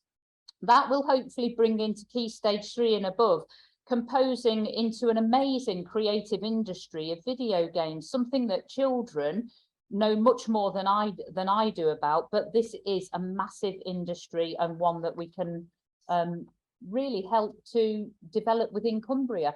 We have video games courses going on at Carlisle College and all around the place, just to bring in that strand as well, to say, well, look, there are other jobs in this as well, other things that you can do. I won't keep going on about that. There is a new plan for music education. It will renew the focus on creating ever strong partnerships at local levels. There will be fewer music hubs. Whether Cumbria will retain a position as the lead organisation, well, Cumbria won't exist, or whether it will go, but there will be fewer hubs, bigger partnerships. To enable all children and young people to learn, sing, play an instrument and create music together and have the opportunities to progress their musical interests and talents, including professionally, will be the heart of that hub. I think time is running out, isn't it? Another minute or so. So I won't talk more about that plan because it is there. It's, you know, it's about 70 pages, but it's a good read. You can get it online. You can't see it, it's too blurred. It's the National Plan for Music Education, the Power of Music to Change Lives. And that's worth a bit of a read as well, just to find out what schools are going to be expected to do, what localities will be expected to do, and what the music hub will be expected to do, which is to realise at a local level, through the music hub partners, everybody coming together, and to capture in a local plan for music education what we can do for children both in school and out of school, that's coordinated by the music hub lead organisation. What are the barriers to inclusivity? If I get onto that, I would say they are the same as they've always been, I guess. Funding, the capacity to work, the needs analysis of what we actually need to do. So we know what we know, but we don't know what we don't know. So finding those, when we say harder to reach communities, and I do that, is it because they're harder to reach, or because I'm a white, middle-aged, whatever, who doesn't have a doorway into those societies, groups of people? And is it them that's disabled from coming to what I'm offering, or is it me that's disabling? When I say me, it's not me, honestly, it's not all my fault. Or is it me, us, that's disabling them because we don't have things like the BSL? I did an amazing course with Paul Whitaker in the summer holidays, absolutely brilliant, signing, singing, fantastic. Building stronger partnerships, I've put that as well. So perhaps one of the barriers is making sure that we can build those strong partnerships where it is an equal partnership and not just, I want to do a project, I've got a really good idea, so let's do it. But somebody mentioned it right at the start, at the back of the hall, which is about that, whatever you want to call it, co-curated, co-designed, co-delivered. When I say me again, it's not just me. Are we developing those projects and those opportunities for children and young people and their families and their communities with those people who are going to be involved in it? And that's it really. I've probably not said anything. I'm going to say one of my biggest barriers is data. So it's getting the data from partners, because I guess why should anybody give me that data, but to show to the DFE what we are doing that's really good. That's how they measure it. So it's getting that data, telling them what is happening, but also knowing what isn't happening, where those gaps are, so that we can bridge them. I've gone over without a doubt, but that's it. Thank you very much, Marion. Do you want to just do 20 seconds on this festival then? Oh, please, yeah, I'd love to. And it is a bit like it's like a sales thing, but I don't mean it as a sales thing. We have the music conference, but we have Mark Phillips coming, former Ofsted National Lead for Music, but he will talk about the national plan and the local plans for music education, how they could be formed, how they could fit together. Sam Stimpson, Inclusive Music Practice in Action. She is absolutely brilliant, is a national lead on inclusion in music. Ollie Tunma, Beat Goes On, the Blue Man Group, and Lucinda Gagan, looking at music in everyone from zero age 0 all the way through, but for school age children, really 0 to 18. And Ros Hawley, Children and Young People's Voices at the Heart of Music Making. We also have Swerve and JD from Horizon Studios, who were working on BBC Introducing and have done a lot of work in and across the county, and are looking at how to make music relevant for perhaps older teenage children as well, so that they're bringing their own ideas. Okay, So a lot of good stuff there, I think. 20th of October Yep. in Penrith at North Lakes Hotel. Swerve and JD have been on the call on the Friday call. Oh, fantastic. Geniuses. I have got a few of these. Okay. So there's a little thing that you can, what do you call those things? One of those things. QR code. QR code. Okay. Thank you very much, Thank Marion. you. It feels like you're doing lots of partnership working. And again, it's about making sure it's targeted and in the right places with the right people. Thank you very much indeed. That's not a question, it's a statement. I thought that was going to be a question. So I folded my arms to think of an answer. Ian Tadron Thank you. is on Zoom. Ian, did you put up a comment earlier that you might want to come off mute and just mention? Which I put a few comments on. Do you want to give me a clue? If it's pertinent to what we've been talking about, Ian, fire away. Now is your moment. Gosh. I'm not sure if it was about working, just that Ian said that he was working with the CPP in West Cumbria and is looking Okay, for well, we're people going to hear from to Ian. contribute. I was really, I'm kind of stealing the moment. Later, I will say things later. Okay, how was that thought, Ian? Thank you very much indeed. Has anybody quick questions for Marion, or you can catch her in the coffee break or in the lunch break? We've got 2 more to fit in before we have our coffee break. Marion, From duty. thank you very much indeed. Lovely. Thank you very much indeed, Marion. Home. Right, we're going to hear from Karen now. Karen is sitting over there, and I've got a presentation to get up for this one. Come on forward, Karen, and I shall share my screen in as professional way as I possibly can. Once I've shut that one and shut that one.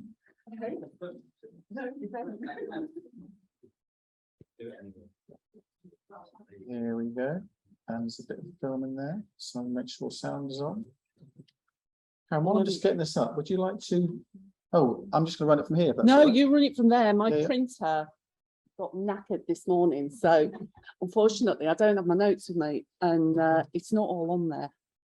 I'm going to run through this as quickly as I can, because I'm okay. gasping for a coffee as well. You just tell me when you want me to move on. Okay. Slides. Hello. Off you go. Right, so I'm Karen, by the way. I'm Karen Thompson. I live in Maryport. I used to be the director here. I used to be manager at the Carnegie, and I work as a freelancer now, managing different projects. And I've got 2 projects I want to talk to you about, and then I want to say a little bit about inclusion, particularly in West Cumbria. Amazing Maryport.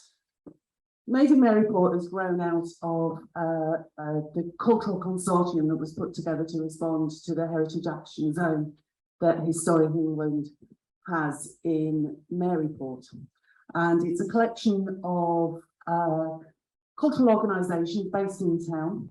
There's the Maryport Settlement, there's the Senhouse Roman Museum, there's the Maritime Museum, and there's the Cultura Trust, who own the Camp Farm buildings and all the kind of fields and lands that have all the Roman archaeology sat 8 foot underneath. And we did a little pilot project. We've just got our first tranche of funding from Historic England for the main project, so we're going to be going on and doing that in the year. But I just wanted to show you something first of all that was from one of the commissions. From the pilot project. Move on the video next. Okay, here we go.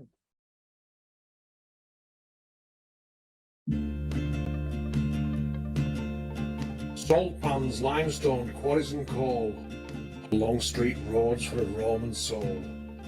Many ships that sailed all over the world had keels laid in Maryport before their ensigns unfurled. You were right home. Oh, if you stay, won't you stay? Fleming Square, the butter market, faced 2 times a year. The Palmer brothers selling fish on North Keene Pier. Cornflower buttons, grand smoked salmon, Walsh's Cumbrian sausage and gammon, Palmyra astroturf qualcast moors, leggets for shoes made by Harrisgill sewers, Wharton's cast iron, lampposts and drains, dainty ornaments by Lilliput Lane, lambswool worked by Design Fabrique, to powder puffs and Kingdom's kicking stick, Cheryl Gartland's bespoke furniture, nostalgic statues by Colin Telfer, Baker's portraits as cities upcycling, settlements exhibiting art that's exciting, Raise up on Underwood's fine lemonade, as all these and more join in the parade. From an ancient Roman fort to my fish dinner freshly caught, made in Maryport, made in Maryport. Come back, took the rest of me, dream torch, getting sick of me. Your maxed out, that's how cool you are. Talk more, your voice travels so far. So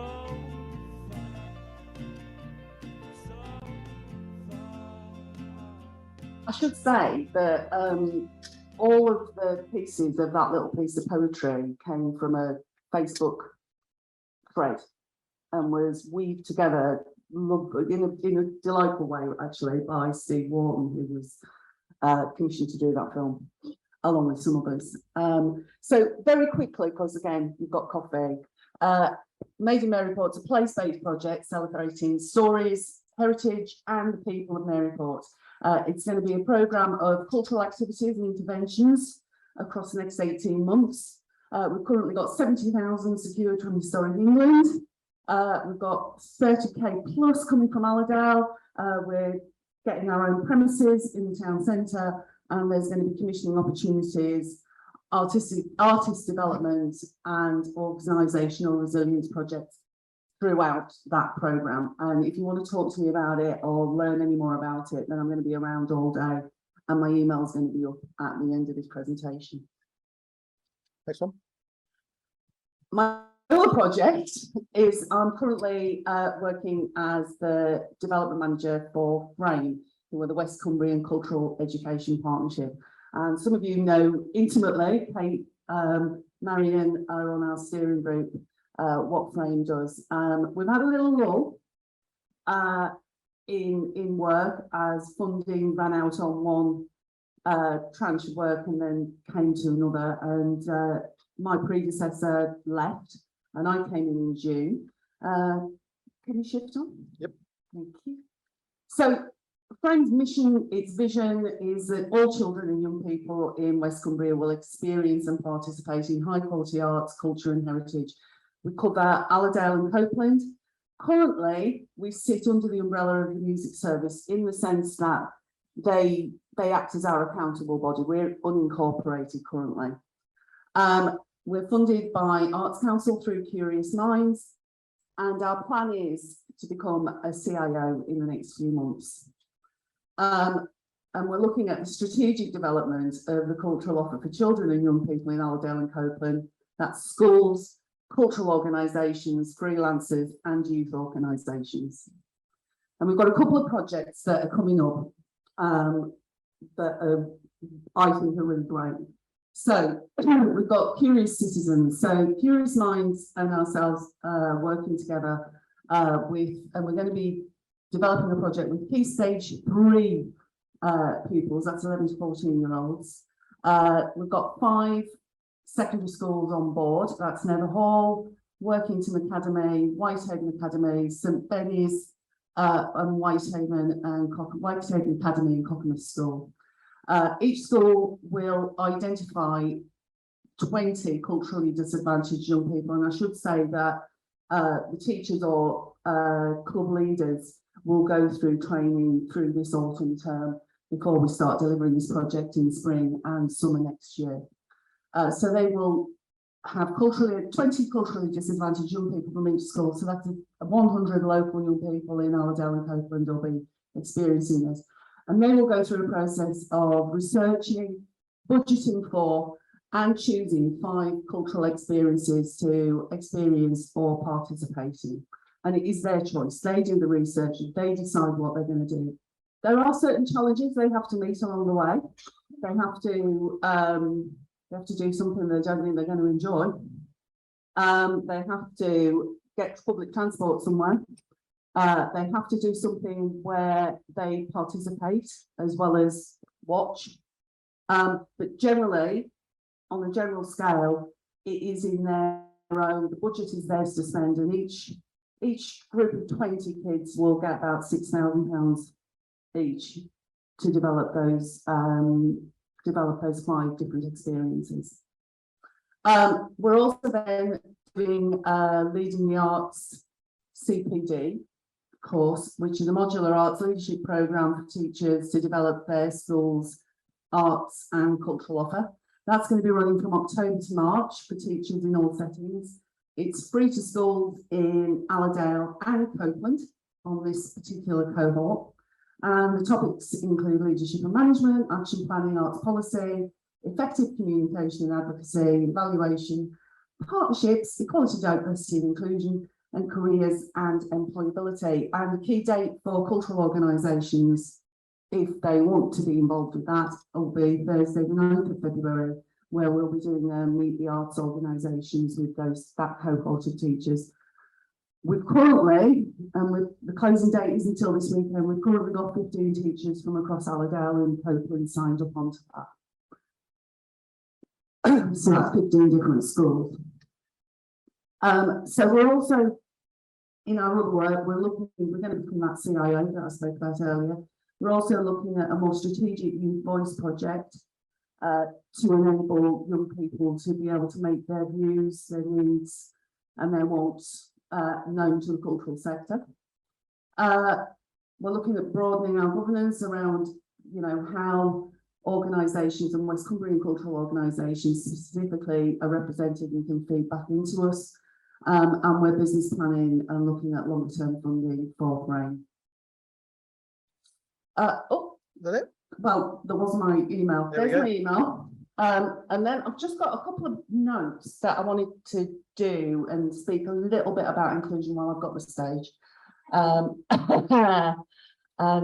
did kind of try and print these off, but never mind. I wanted to just mention a little bit about socio-economic background, and like Marion, I'll introduce myself in an inclusive way. I don't believe that you can really talk about inclusion in West Cumbria, specifically West Cumbria, without talking about this. And we're talking about class, and I'm quite comfortable with the phrase class. I know it's not looked on at the moment as being a great word to use, but I like it. I'm a white working class woman who's been in the cultural sector for my entire working life. By the measures that are put out for us to measure how we are, where we fit on an inclusion bit, I went to a comprehensive school. At some point in my education, I was eligible for free school meals. My parents don't have an O level between them. They both left school at 15, and my father worked when I was 14. He was a machine operator at James Walker's factory in Cockermouth. So that's semi-routine manual work. And I grew up in social housing. The barriers that were there for me, and I'll come on to, don't worry, I'm not going to be a real downer. The barriers that were there for me is it was seen among my own community as a middle-class preoccupation. It was soft, it wasn't for the likes of them, it was snobbish. And because I enjoyed it and I enjoyed drama, that's how I was seen. It wasn't a proper job. No one in my community earned their living that way. And if my voice wobbles, I do apologise because I get quite triggered by a lot of it. It was a hobby at best. The role models that were provided were all middle class. They didn't look like me, they didn't sound like me, they didn't live like me. I had huge parental opposition to fight. I talked earlier when I was sat at the back about spaces like this feeling unwelcome to my parents. And it very much was. And also, on the good side of that, you know, you've got to understand that for working class families, being secure financially is paramount when trying to help their children into life. And we all know, because we all work in it, that the arts are not necessarily financially secure. And that will always be a barrier for working class people. Geography. West Cumbria was a million miles away from cultural centres, training, work opportunities. No one was telling the stories of my area, my place. And on the odd occasion that they did, you know, the accents were always wrong. Always. I remember being at university, my first term, and it was just as one of Melvin Bragg's stories had been dramatised for the TV, A Time to Dance. Is that what it was called? Yeah. Time to Dance. Yeah. And I remember one of my university lecturers laughing and saying that none of them sound anything like you. It was a different world. The people I encountered didn't speak like me, have homes like me, or similar life experiences. My life experiences generally weren't welcome, or relevant, and didn't fit preconceptions. Microaggressions. Being referred to as, or hearing communities, because I learned to disguise. You can hear from my voice, I don't sound like I'm from Maryport. I do this without unconsciously now, and I actually can't talk in my own accent in environments like this.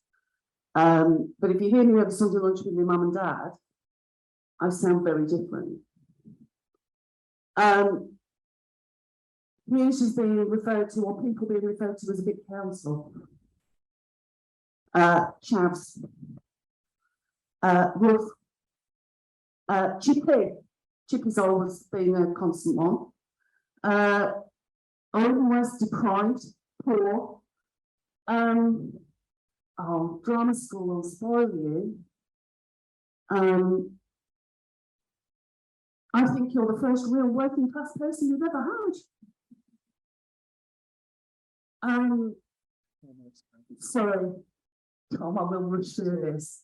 And middle class lecturers or professionals telling you what working class oppression and what working class people actually want or needed. And I'll quickly get on to what helped. I had a passionate and ambitious teacher. I had free youth arts provision that didn't patronise, didn't talk down, and which gave us real agency and responsibility. And that was at Century Theatre, the Brewery Arts Centre, Pocket Theatre Company, the Carnegie Theatre, and at Rosehill. I had committed organisations and artists that were involved in that, getting involved and providing advice and role modelling.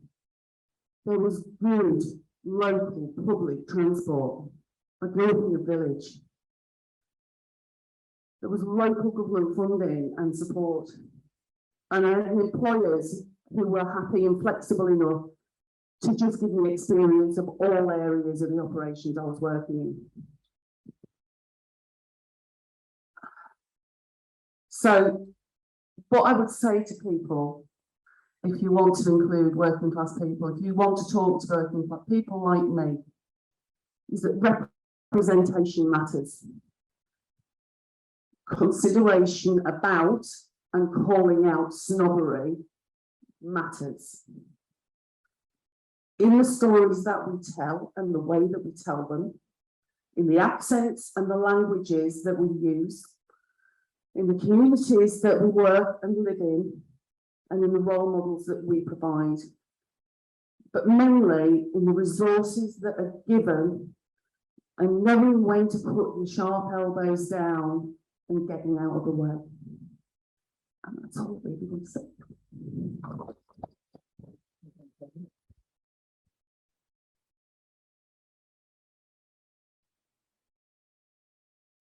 Thank you, Karen. Thank you for sharing your story with us, and also I think providing some provocations and some stuff to think about as well. And great to hear all the stuff that's going on in Maryport. Right, Chris, we're going to pause and do your session after the coffee break. That's all right with you. So hopefully that's some real food for thought, those 3 sessions, as well as obviously listening to Caroline as well. Have 15 minutes back in here at 12 o'clock, where we're going to hear about the Helping Hands project. We're going to hear from Matt, Ray, and we're also going to hear about the Creative People and Places project going on in West Cumbria. So 15 minutes back in here at 12 o'clock. Thank you. And Zoom, 15 minutes back at 12 o'clock on screen. Thank you. Let me introduce you to Chris Tolley, who's the project manager for this beautiful, this is a new graphic, isn't it? It's wonderful, isn't it? Helping Yeah, Hands. When was that been launched? Is it its first public? it is, yeah. Yeah.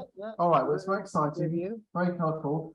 It's a project run by the Cumbrian Museum Consortium. Chris is the project manager, and he's got 10 minutes to explain to you what's going on, why they're doing it, and how it can hopefully help this county get a bit more perhaps diverse in its use of volunteering in Cumbria. Over to you. There's your mark. That's the camera for Zoom there, that little white light. Okay. Hi, Zoomers. Hi, everyone. Thanks for having me today. I'm in awe of this place. It's amazing. It's a totally different point of view here. Yeah, so a quick introduction is my name's Chris Tolley, and I'm the project manager of the Helping Hands project. Just a little bit about my background, just because it is relevant to the project, is that I joined in July.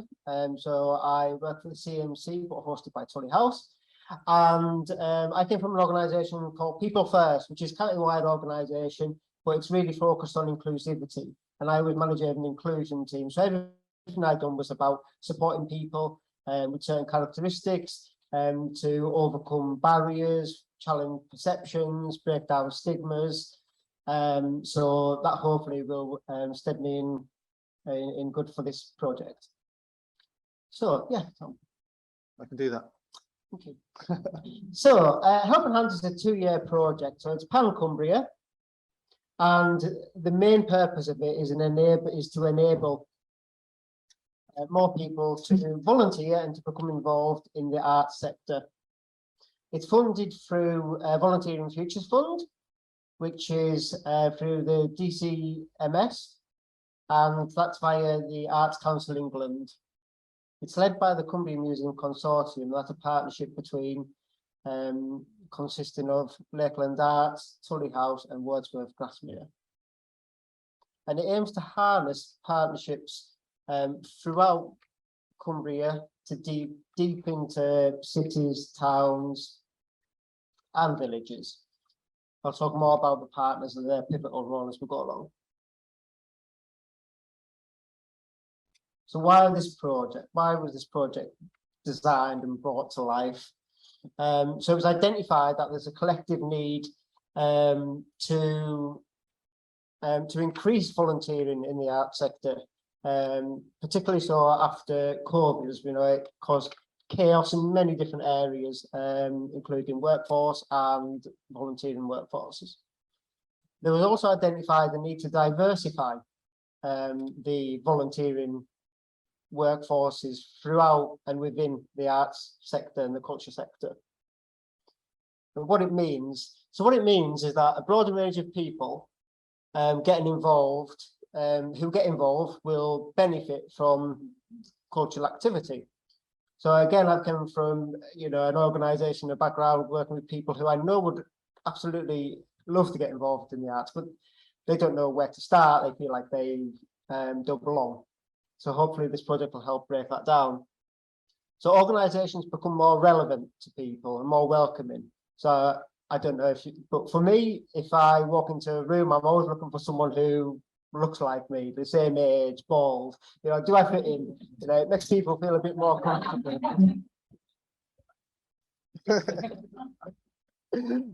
Worked that well, didn't it? And a greater richness to the programme. So programs who are designed by people from different backgrounds, different lived experiences, can bring an extra richness and a broadness to the programs. So in my previous job, we had experts by experience, who lived experience, people with learning difficulties, who would lead on sessions to teach people, educate people around certain areas, which I couldn't do in that capacity, in that way. There's 3 main aims. So the main aims of the project are to break down barriers across a large rural complex county, and we've discussed this morning what some of them barriers are, and that there's lots of them, isn't there? To improve individual and community well-being. Part of my role in my previous role was volunteer coordinator, so I fully understand the benefits it can have on individuals and communities alike. And to grow capacity and workforce diversity across the Cumbria culture sector. So how we aim to achieve these goals. So we've formed, I could probably say formed now rather than forming, a full team of a range of roles really. So I've came in, there's, actually we'll go through it in a little bit, but there's inclusive, we've got 5 inclusive volunteer leads. We've brought in a new role, which is an inclusive volunteering assistant role. And we've brought some experts in communications and in evaluation to help support the team in the project as well. So working with a wide range of cultural organisations, we'll identify the needs. And then the barriers that they need to overcome to diversify their workforce and increase their volunteer workforce. And working with community partners, we'll use their expertise, we'll develop interventions to break down some of the barriers that we spoke about a little bit earlier. Project partners. So this is a vast project. So I mentioned the funding earlier, but it's where the funding was for £490,000, which is huge, and it was nearly 10% of the overall fund that we got. So that's some of the scale. This also gives an indication of the scale. So there's 45 partners, and there's different threads of partners. Each are super important. We've got strategic partners who form our steering group. We've implemented that. We meet regularly now. Good communications throughout. We've got cultural delivery partners who will be hosting and supporting volunteers, so they're spread throughout Cumbria. We've got community diversity partners who are experts in their field, if you like, who we'll call upon. So we've got Cumbria Deaf Association, we have Cumbria CBS. There's network partners. So our network partners will help us in other ways. They'll help spread the word. They were absolutely influential in, for example, promoting our jobs that we had, which we had a great response. Just go back slightly, some of our examples of cultural delivery partners include the Ravenglass Railway Museum, Tully House, the Beacon, the Carnegie, Rose Hill.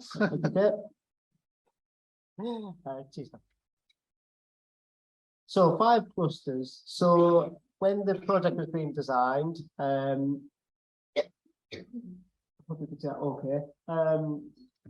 Cumbria was split into 5 imaginary clusters, some based on geography largely, but also in terms of how many organisations were in each area, to try and make it equal as well for the staff who would be working in them areas. So it might be in the way of that text, but we've got North, which is Carlisle, North Allerdale, East Eden, South Central, so that's Central Lakes and Kendal, South Barrow, and West, which is Allerdale and Copeland.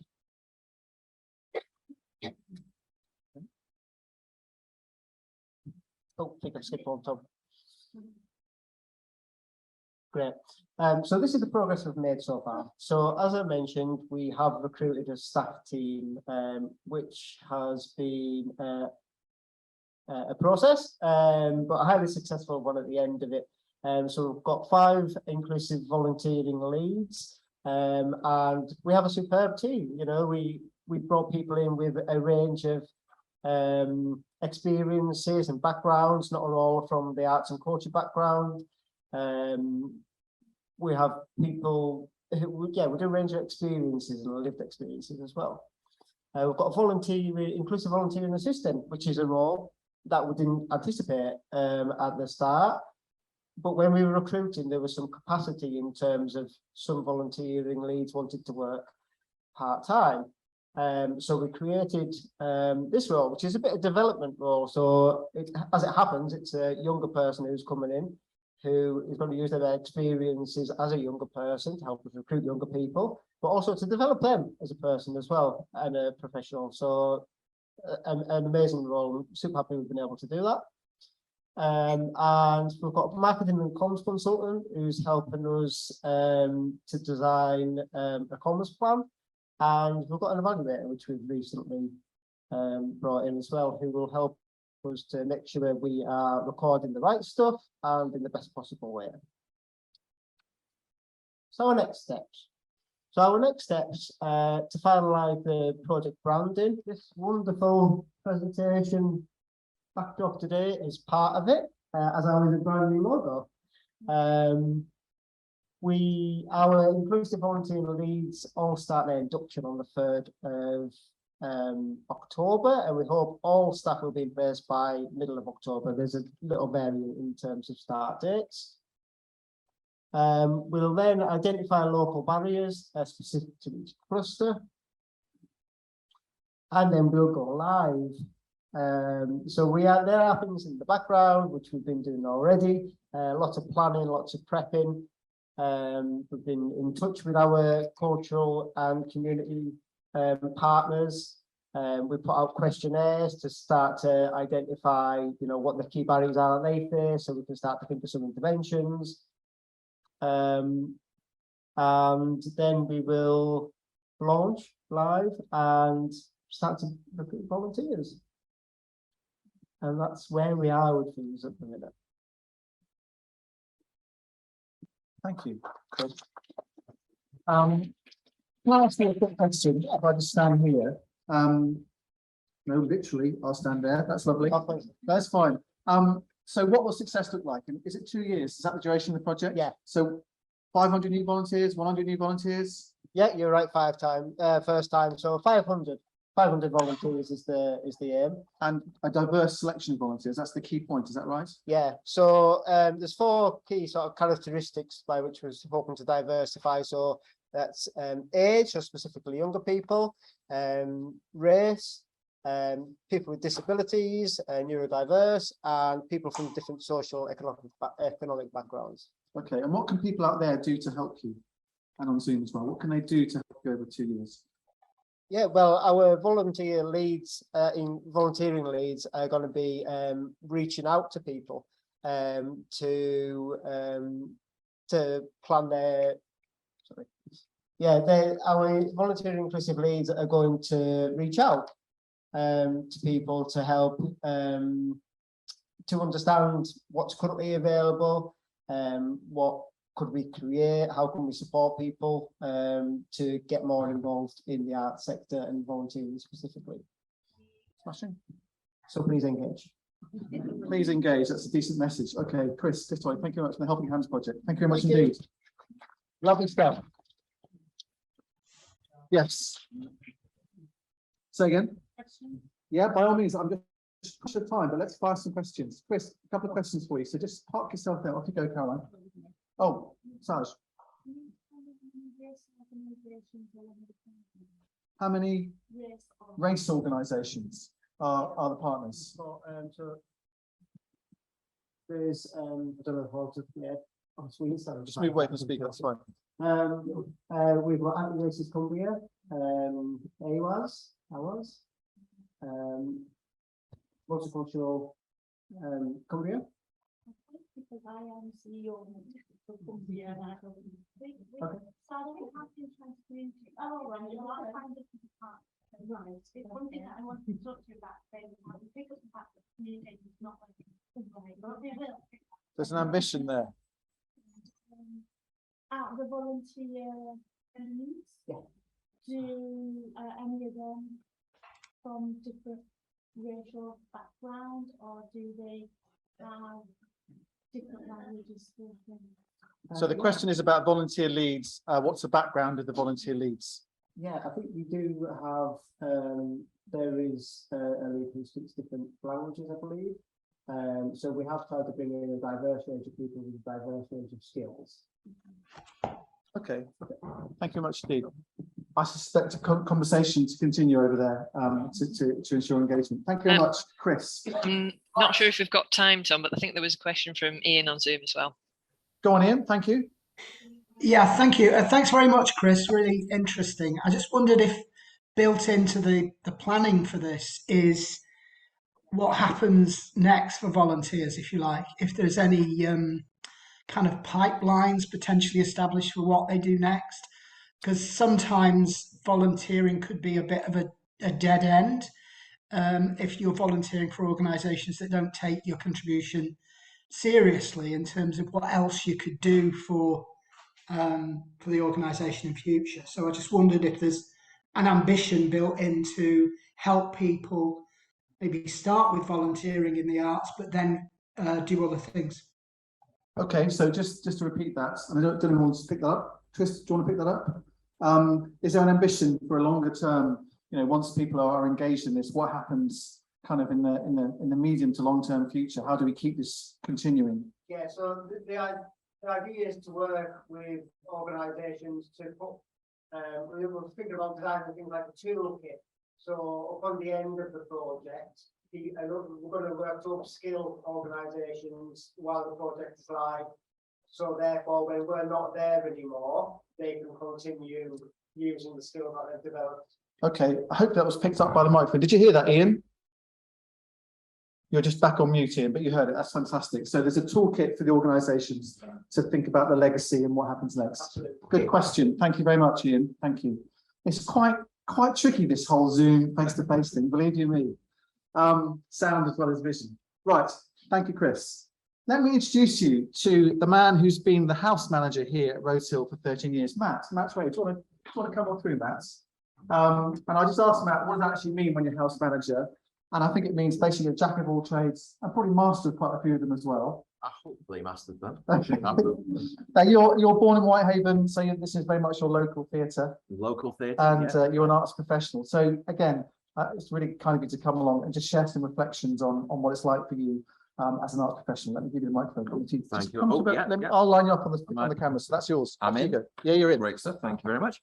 Hi there. I'm Matt. I just thought I'd introduce myself. Like I say, I've been here for Rose Hill for quite a while. I've been asked to talk about my experiences being disabled in the arts, and I thought I'd give you a bit of background into me and what I do here as well. So I was diagnosed in 2010 with leukemia. Thankfully, all okay, but it has left me with constricted joints, and so hence I got very weak, couldn't walk.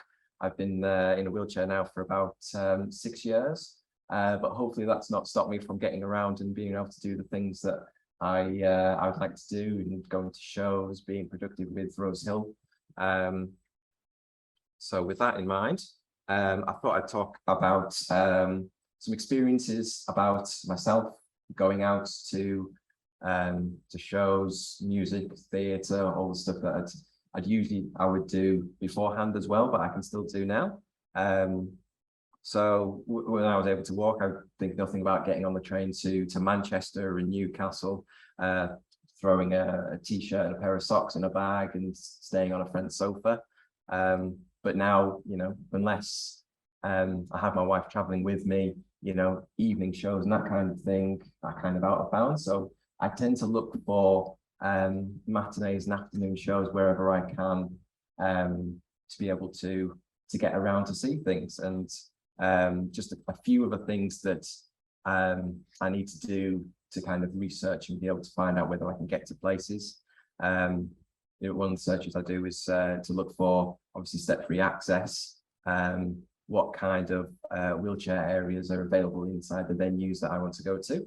I'll do an extensive Google search of any images or any little inklings I can get to what I can see inside the venue, so I feel a bit more comfortable and know what I'm arriving to. I'll often do a Google Street View of the route from the bus station, the train station, to the venue, checking if there's any drop curbs, seeing if there's any rogue steps that I might need to avoid to get around there.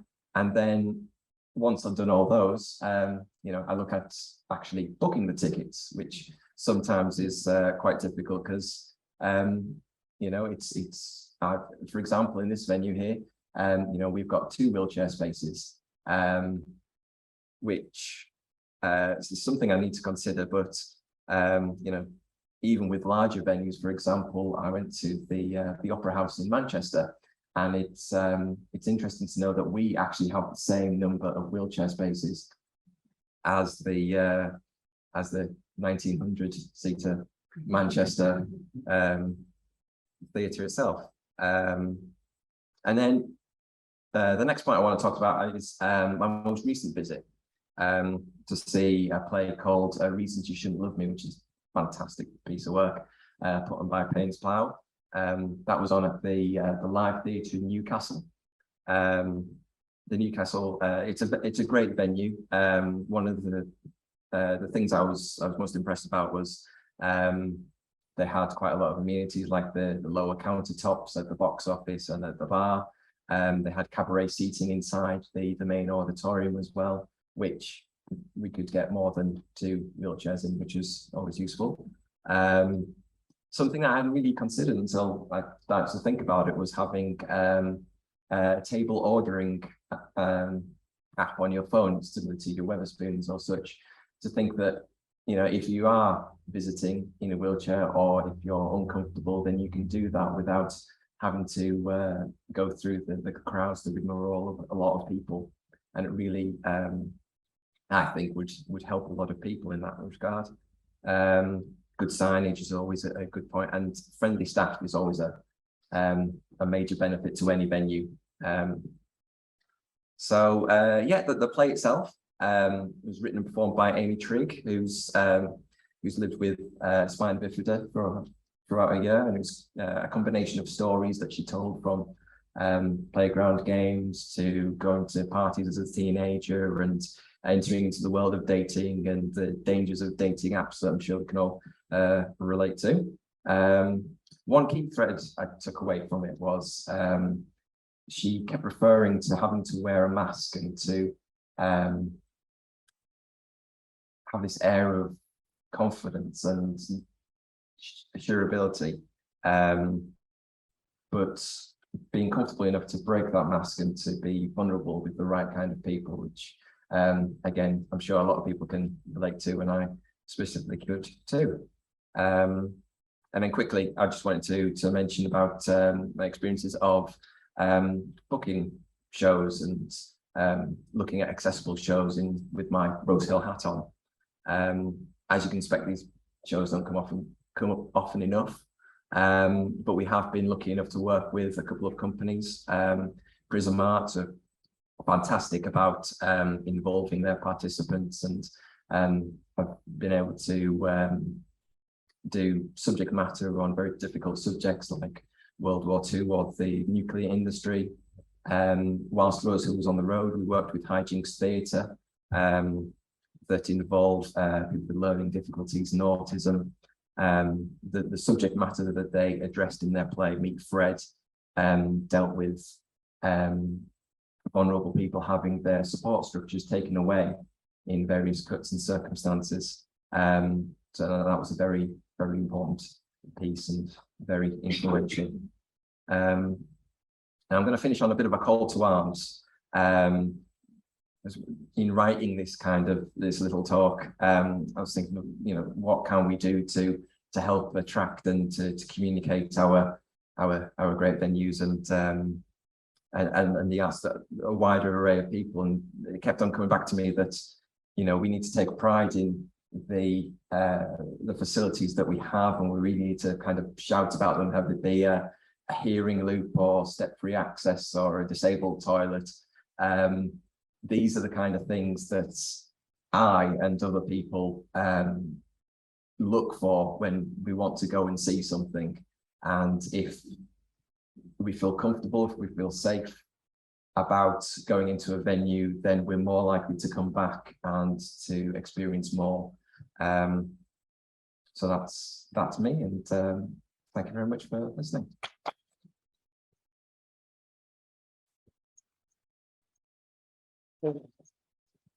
Thank you very much, Matt. Thank you for sharing that story. No problem. Your story.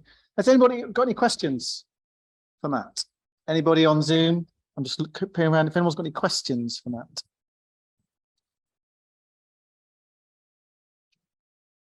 Over there, yes, please. Yeah, from your point of view, how, I mean, you've obviously talked about different ways we can make things more accessible for people with physical disabilities. What about like volunteering? Is there anything that you feel, you know, do you try and promote that Rose Hill? I just wondered if there's any advice about trying to make volunteers more inclusive. So something about volunteering, people on Zoom, and does anything take place at Rose Hill to make volunteering be perceived to be more inclusive? Yes, I mean we've seen an intake recently of the number of volunteers that are wanting to come and volunteer with us, which is fantastic. Again, we hope to, like Chris, you know, provide more diverse range of volunteers, which again, echoing on your points that, you know, if you enter a room and you see somebody like yourself, you're more likely to feel more comfortable with them as well. We've got, you know, a range of things that, you know, we all always need help with at the theatre.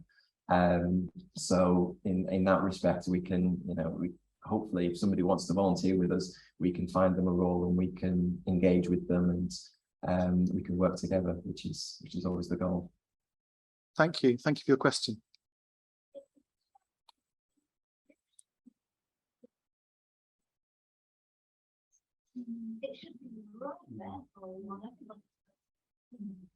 So just an observation that Matt shouldn't have to do all that research before he wants to go somewhere. It should just be clear and obvious up front. I think that's, yeah. Any thoughts, Matt? Well, yes, but unfortunately, yes, those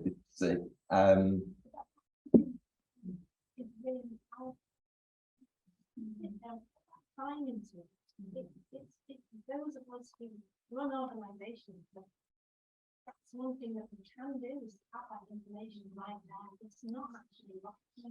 So just to reflect that again, because you probably didn't hear it, is that one thing that we could all do is to make that stuff really nice and clear and up front. Is there an organization or a theatre or a place of arts, cultural activity that you would hold up to be, this is a really good example of where they do it really well? Or do they not exist? No, I mean, I think Rose Hill, we're very lucky in what we've got. Our downside has always been our location. I mean, public transport in that regard has never been great. You know, you need a taxi, for example. There's a great venue, again, live theatre is great. The Stand in Newcastle, they've been able to create some great adaptations to allow wheelchair users into their space.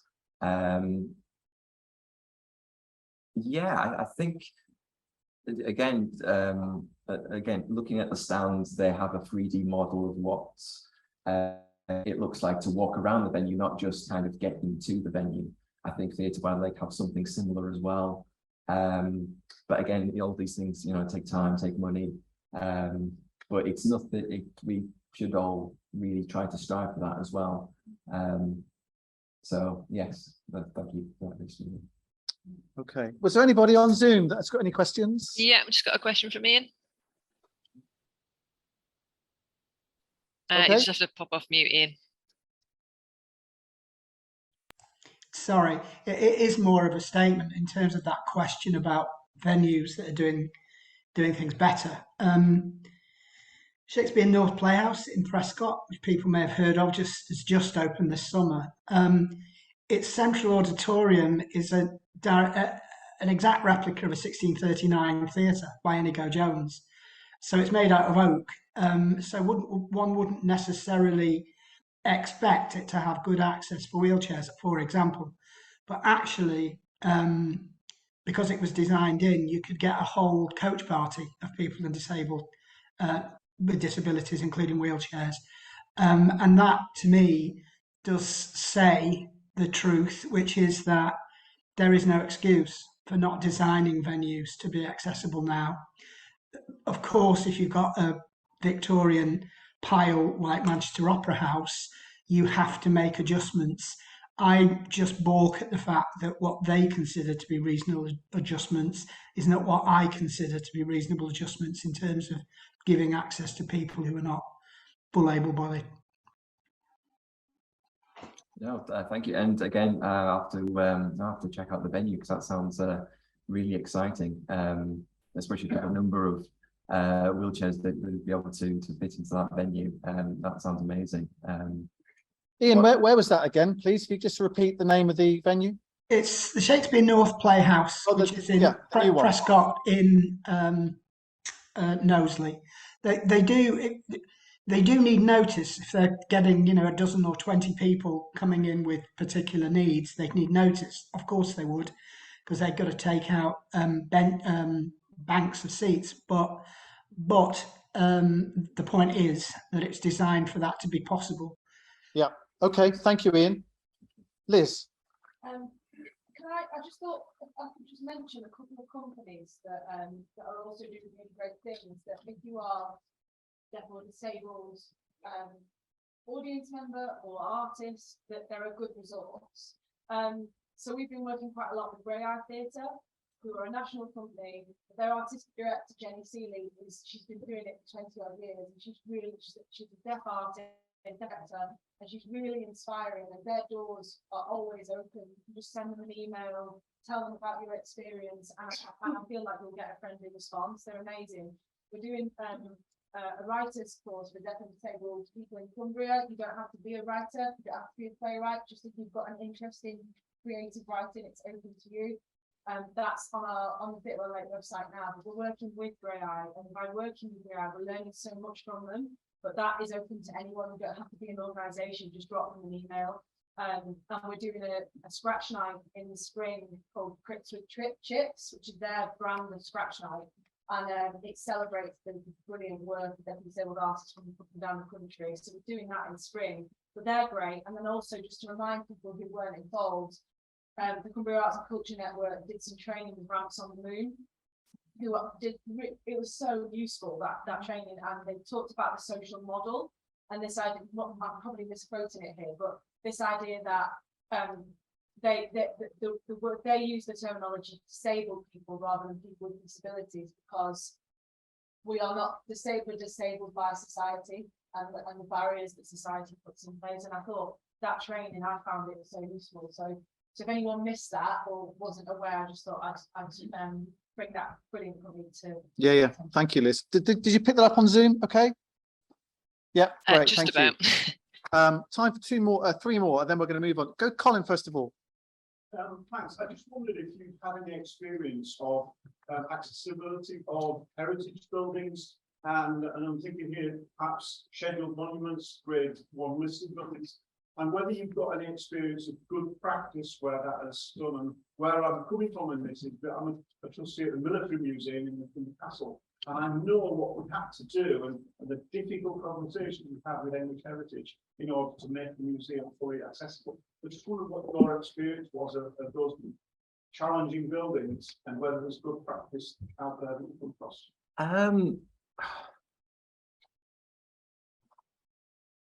So I'm going to disappoint you. I can't think of not that there isn't. I'm sure out there that there are good practices of people that doing the work. Sorry, I can't. One's don't come to mind. I'm really sorry. But yeah. No, I haven't been to that one. Okay, thank you, Colin. Yes, Annie. Thank you. Great to see you, Matt. Thank you. Very moving. We run the Sunday Community Centre just outside Penryn.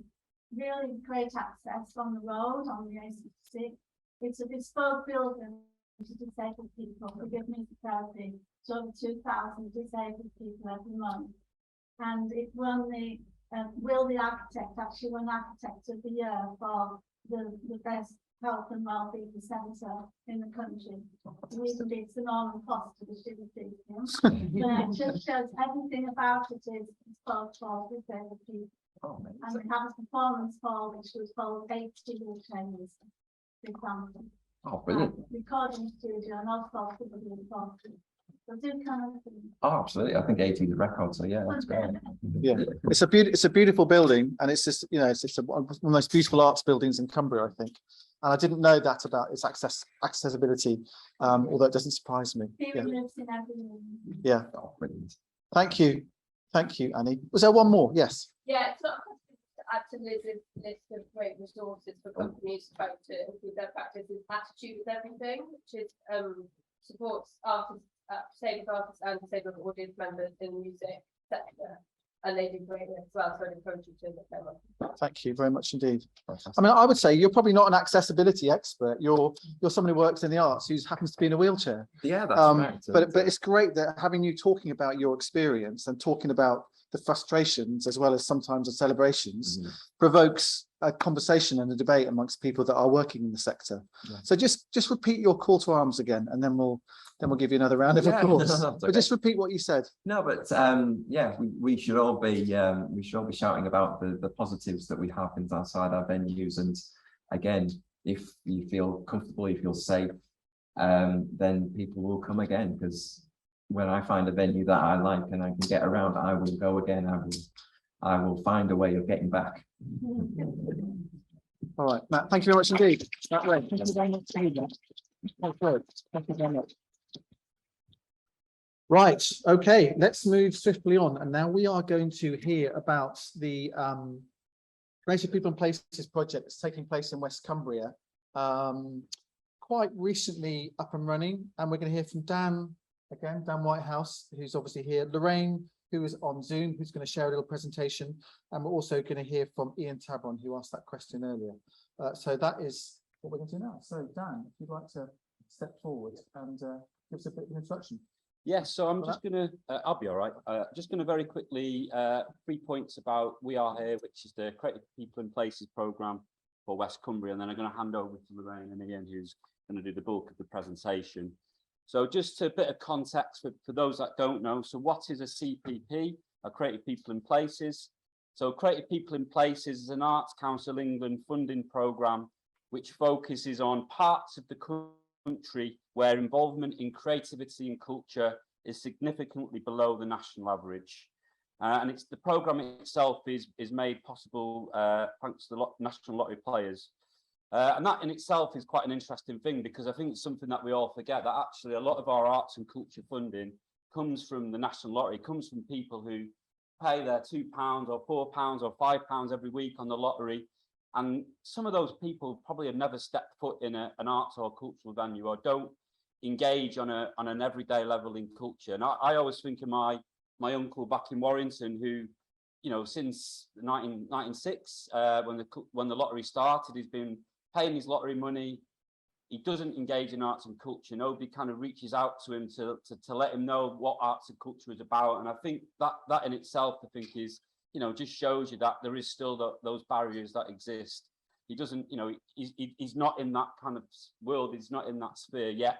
He actually funds, you know, our roles. He funds the work that we do. He helps to provide the funding to the things that we do. So it's just something I always kind of think about.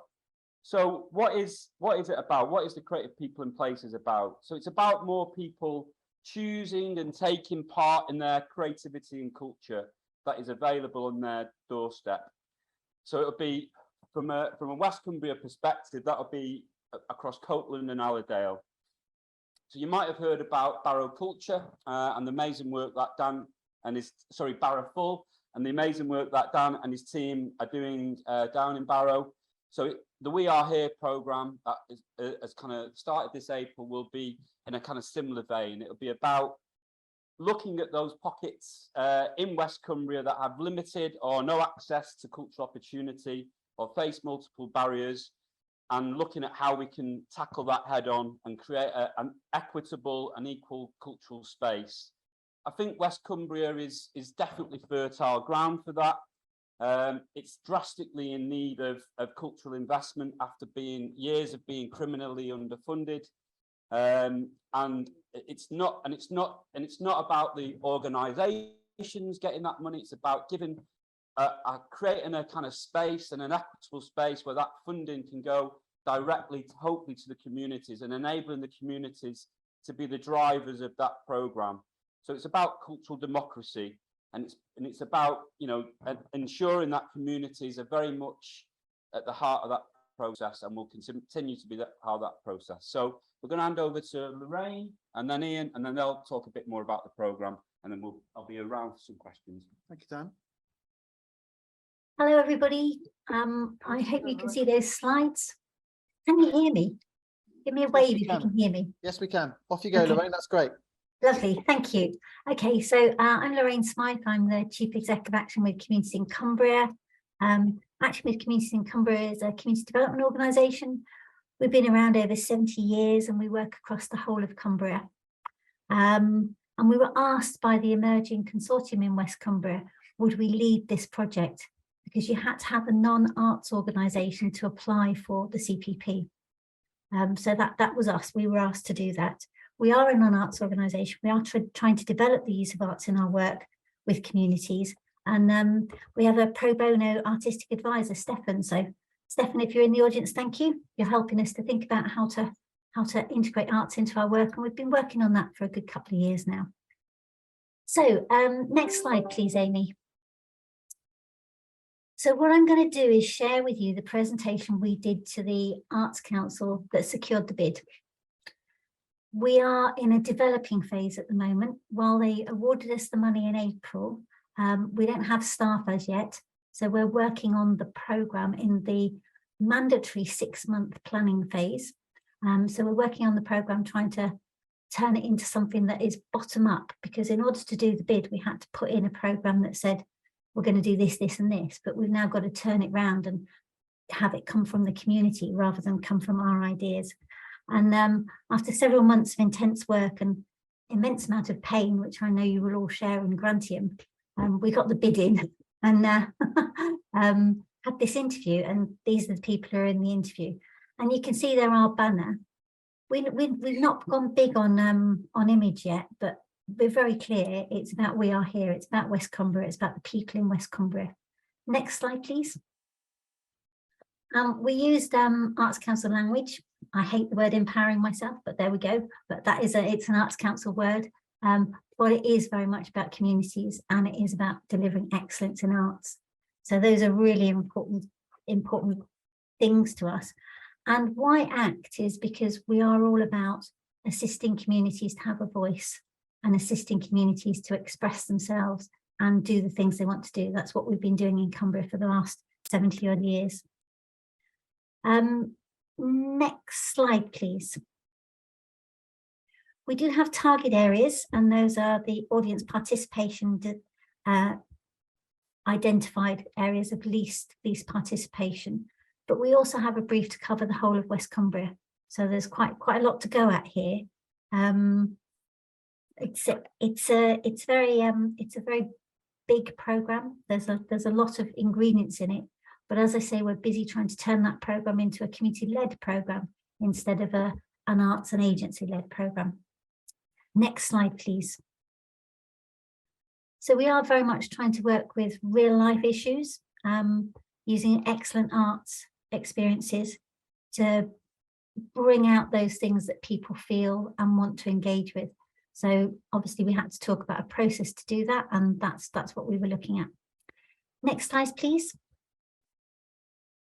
So engagement is key, and we had a series of words we were going to use around that, about asking and provoking and enabling. And currently we have Anne Timpson working with us on a contract while we develop the business plan that Ian's working with us on, and we'll speak about in a moment, in order to think about how we get into communities and ask them what's going on. This is not instead of all the other things that already go on in West Cumbria. There's quite a rich, well, quite a limited but rich ecology of arts activity in West Cumbria already. And we're not trying to replace any of that or challenge it. What we're trying to do is get at people, your average people, the normal people in the street, and ask them what they think arts is about and what their experiences might be and how they'd like to be involved in providing those experiences longer term. So one of the aims we've had is to help people to actually commission their own art by the end of the programme. And the programme is a 3-year programme, well, 2.5 years by the time we start delivering. So it's quite short, but the commitment from the Arts Council is likely to be over 10 years. So there's really something to go at here in terms of building a participation programme around art. And that participation programme isn't just about people watching it, it's about people owning it and feeling like they can manage it and be part of the delivery of it. Next slide, please. It's an action research program. So everything we do is supposed to be about learning and sharing that learning and talking with the other CPP programs across the country and reflecting that in our practice. So we actually need to get out and talk to people about what they think and what they want and reflect that in our programming. We can't spend the money without actually talking to people. So it's really key that happens. We have one of the programs we have is the Wish You Were Here caravan, which may or may not be a caravan, but it's going to be a travelling engagement tool. They're going to go out into communities and talk to people about what they want and give them some experiences of various types of arts activities and thoughts about how they could participate. If you guys have thoughts about that, we're really, really keen to speak to you and hear that about you. Next slide, please. Because there's also an underlying thread in the programme, which is about building the art structure in West Cumbria. And that's not because we think we can do that because nobody else is. It's about working with you. You'll see on the bottom of the slide, there's a picture of CAN on the bottom, the Cumbria Arts Network, one of your meetings, because that's been quite key in terms of developing some of these ideas. And those other pictures are people in West Cumbria actually engaged in various pieces of art. Next slide, please. It's about positive art experiences at scale, as well as core community sessions. So we're hoping to bring in artists, but that needs to be about what people in the community say they want. But you'll see that a lot of those are actual experiences in the community of West Cumbria, apart from the big mural there. Those are things actually happening. That's poetry being drawn together and read in Morebury Village Hall. That's cardboard being used for creative exercise in West Cumbria. That's living history at the bottom there, and an audio adventure in Keswick. And then the one on the right with all the pictures is some work that Prism did around artistic experiences. So the core community experiences are really, really important, as are bringing in other experiences so people can have a look at what's going on elsewhere and see what they want to experience. Next slide, please. So the numbers.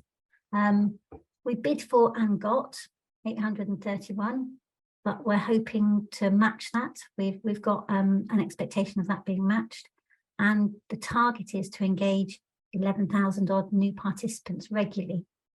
So this is about targeting people who don't engage in the arts and bringing them into arts activities. And that might be into your activities. That's not necessarily going to be into our activities. It's into the whole range of things that are going on across West Cumbria. But really importantly, engaging with those people about what they want and what they want it to be longer term, and thinking about how we help them to do some of the buying of that resource, of those activities. We do have a network of 32 partners collaborating with us, and there's going to be a partnership meeting on the 20th of October at Rose Hill, which you can attend either personally or online. So we'll put out some information about that shortly, and we'll be talking to you about the programme in a bit more detail then. we have this bit of a strap line about making art as accessible as going to the gym. For some people, going to the gym is not accessible, but just go with me on that. We're kind of thinking about how to make art as accessible as going to the gym. There will be opportunities for employment and commissions in the new year. And we will have open recruitment processes for that. We're currently developing our business plan and we'll be recruiting against that business plan, probably from end of November, December through into the new year. Next slide, please. So this is what we told the Arts Council it was all about. And they told us this was an excellent presentation, and they thought it was really great and have some money to try and make it happen. So we're now sat as quite a small consortium. I think there's 6 or 7 members on the initial consortium working out how to deliver that, and really challenging ourselves to make it about community rather than make it about what we think arts is, and what we think should be delivered locally. So that inspiring a locally owned cultural future for here, for West Cumbria, is very much what we're about. And we can't do that without working with you guys, because many of you are delivering some of that culture in West Cumbria. So hopefully we can all work together to make that work. Next slide, please. Last slide here. There's a page on our website, on the ACT website. There's an email you can contact us through. You can join ACT as one of your organisations, and we'll keep you informed. We have Twitter and Facebook, of course, doesn't everybody? But the next step really for the programme is developing and delivering a business plan that will have the longer term ambition of a West Cumbrian organisation running the programme. So ACT as a community development organisation doesn't plan to run the programme longer term. They needed a lead organisation to bring the money into West Cumbria, and that's what we've done. And we'll be around for the 3 years of the bid because we're the lead organisation, but we're hoping that during that 3 years, either we'll develop an organisation or embed CPP in an organisation that already exists in West Cumbria, so it's owned and managed locally, because I think that's really, really important. So I'm now going to pass on to Ian, who we've got a commission with at the moment to help us draw together the business plan. The slides will be circulated. Really happy to speak to anybody, but it'd be great if any of you could come to the network meeting or join us online for the network meeting, because that's where we'll be trying to work with you and think about the next steps. So over to Ian. Thanks. Thank you, Lorraine. Hello, everybody. I'm really sorry I'm not there. I'm looking at the auditorium and thinking, wouldn't it be marvellous to be on the stage with you? I will be there on the 20th of October, the date Lorraine's already mentioned. Really important to talk live with people. So please do come along if you can, or join remotely. It's nearly as good. I just wanted to start with the little hiatus we had earlier when I was asked, did I have a comment? I did want to say to people, if they are planning projects which have got substantial access costs, the Arts Council is really clear about, in its policy about this in terms of any project funding, which is that access costs are always additional. So you might be worried, well, the access costs are going to be so large, it's just going to completely kick the legs out from under my total budget. But the Arts Council will always consider access costs additionally to your artistic project costs. So please don't give up on them. And they're very good at giving advice if you ring or contact them through the email. I don't know why I'm doing an advert for them. I suppose because I worked for them for 21 years. But please don't give up on them, because they do their best. Back to CPP. CPP was described by Mark Robinson, who did the 10-year evaluation of the project, as the most significant, I'm paraphrasing, the most significant initiative the Arts Council has had for over 10 years. And I absolutely believe that, because it is about looking at those areas that have historically, year on year, not had the investment, not been able to develop the infrastructure that you need to support the arts and culture. Because we all know that everywhere has got arts and culture. People might not recognise it as such because nobody has talked to them in that way or invested in them or helped them see it as that. But CPP is designed to do that very thing of talking to people about what they're interested in terms of creativity, and then helping them to start on their own creative journey. And as such, this is a hugely important new tool within the panoply of cultural infrastructure. We've had arts organisations that have been delivering programmes, presenting work, producing presenting work for the public. This is about working with the public and enabling them. I won't say empowering because I know how much Lorraine hates it. Enabling them to do their own thing in terms of culture, and not just as artists, but also as advocates and as volunteers, because we know that the arts is a team game and it's not just about artists, it's also about what sits behind it in terms of planning, which brings me on to my role in this project, which is to write a plan. And we see it as a 10-year plan. We've only got commitment for 3 years, but that's a legal thing as much as anything. The Arts Council cannot legally guarantee anybody funding, not even the Royal Opera House, for more than 3 years. However, they're very, very clear about their level of commitment, and they're very, very clear that they recognise that CPP is always a slow burn. Because it is about bottom up, it's going to take a lot of work, a lot of consultation and a lot of thinking, and even possibly a lot of failing in a good way before you can establish and embed CPP in any community. And West Coast of Cumbria has been seen as a suitable case for treatment for a long time, but the Arts Council has never actually been able to push that over the line in terms of their investment for various reasons we won't go into. But it's great that it's there now, and I'm going to make sure that the plan is very much a ground up plan, but it will have ambitions and vision extending to the 10 years, extending to that point where we project what success will look like.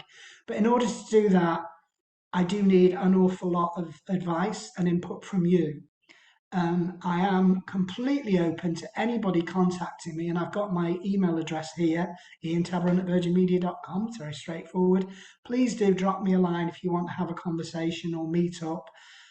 I'd welcome any input you've got at this stage in terms of what you think is going to be important about the way we plan for CPP's future. And that's all I wanted to say. Ian, thank you very much indeed for that. I just noticed Helen Bartosinski at Barrowful. Obviously, you're a little bit further ahead, I think, on this journey. Do you want to just give us a couple of reflections, Helen? Yeah, just to say apologies for pointing out that you said Barrow Culture when we're Barrowful. We started as Barrow Culture. I'm still trying to make sure I definitely don't ever say that again, and now I've said it twice talking to you lot. It's Barrowful now. Yeah, we've been running since we've finished our first year. We're into our second year now officially. Various reasons it technically started a little bit earlier than that, but yeah. So yeah, I would echo what Ian said really, and the previous speaker as well. Just it all started with conversations, and we still have conversations now. There's a map behind me of who we have had conversations with, and it's it's everything that Ian just said. Basically, it's total bottom up organisation. We don't really do anything until we've spoken to people in the local area. And that's another thing I'd say, again, echoing what Ian's just said, but culture and creativity exists all over the place. People do gardening, people paint window boxes, my colleague says in his free time, he does collage. He just gets paper out and collages with his kids. So creativity is happening. And I think these programs are fantastic for just recognizing that is creativity, and we don't need to make a judgment about how high or low or what we think of that creativity. It's happening. And I'm so excited. And I know this project, like ours, was a long time in the making as well. So me and Daniel, the director, who's his wife's just had a baby, which is why he's not here. And we're already seeing kind of pan-Cumbrian kind of art projects and links. And I don't know what the links are yet, but I know there'll be some. So yeah, I'm just really excited that. Hey, thank you very much. Thank you very much, Helen. I thought it was just useful to get those reflections from a little bit further down the coast. Dan's here. It's probably easier for Dan to take questions in the room than it is on Zoom. But has anybody got any quick questions? Anne? Yeah, it's touching on this, but also today in general so far is that there's been huge emphasis on what organisations can do strategically. There's huge emphasis on community and participants and bottom up and grassroots.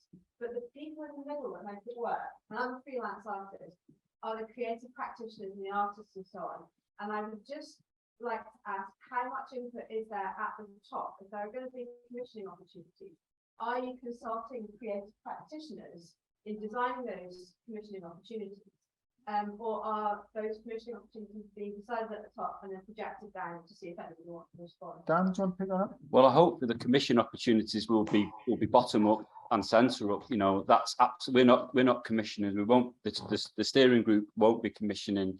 You know, moving forward, that's not the model. It's very much about collaboration. It's about enabling collaboration, democratizing that approach. So I think, you know, absolutely the artists are part of that community, and you know there will be opportunities to kind of hopefully feed in and have conversations, but we have to start very, you know, we're starting slow, we're building up momentum. It's not an overnight thing. We have to do it gradually and incrementally and ensure that, you know, we do it right, and we make sure it's working all together to make the best use of this funding and the money that we've got, so that it can serve, you know, the community and the people. So I'm guessing from some experience I've had that sometimes members of a community might not already be very well connected with artists to try and make that happen bottom up. So hopefully there's something in there about enabling those connections. Absolutely. Yeah. Absolutely. I think that's really key. That's really vital. It's about opening those conversations and you know, creating spaces where that dialogue can happen. So yeah, absolutely. Okay, thank you. Thanks. Anything on Zoom, Amy? Ian, do you want to? Yeah. Just wanted to add to that answer really. So in terms of work for artists, part of the responsibility of CPP as part of the bigger arts sector, is to build capacity, and that includes you know, forming a critical mass of work so that, you know, there's just more work available for artists. But it won't always be about competition. You know, not all of the commissioning is about, you know, a full tendering process, and it's got to be utterly fair and no you know, preference given to artists from Cumbria. We will build into that capacity building. So just as a specific example of the way we did that in Knowsley, and another project I was working on, we did a socially engaged photography project, and although the person appointed to do that didn't come from Knowsley, we had the capacity built in so that other photographers who were interested in socially engaged work became part of it. So they had a secondary role, admittedly, but they were working with somebody that was particularly trained and experienced. So there was capacity building built in, so that other projects in terms of socially engaged photography became more readily available. And I'm not suggesting for a moment that means that artists in Cumbria are second class and need capacity building. I'm just saying that we need to take responsibility for ensuring that those opportunities for artists in Cumbria are always there. Thank you, Ian. Ian, another Ian. You don't have to call Ian to ask a question. So Ian Kaplan has just touched on something, and I suspect a bit like Lorraine hates work. The one that I'm going to pick on, perhaps, means different things to different people, which is the high quality aspect. What are we talking about there? Because, you know, on the one hand, if you are talking about things being done for pure enjoyment's sake, that some people might judge that to be, you know, of its own quality, whereas we might be talking about the quality of the work of the people who are leading that activity, but whose judgment is that? Or are we talking about the quality of the intervention, the experience of working with the community? What Want to pick that up, Dan?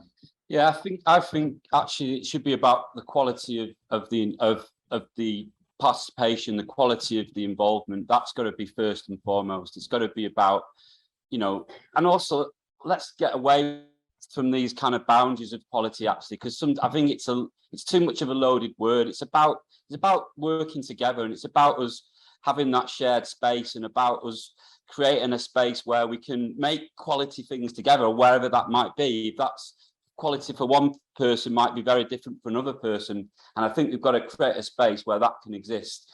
It's not an easy thing, but I think it's something that we can strive to do. But I think it's a good point, because a lot of that, you know, a lot of that quality framework does come from you know, sometimes from, I suppose, an arts council language or a funding kind of thing. But I think first and foremost, this programme, I think I'm right in saying it's got to be about that quality of experience and involvement and engagement.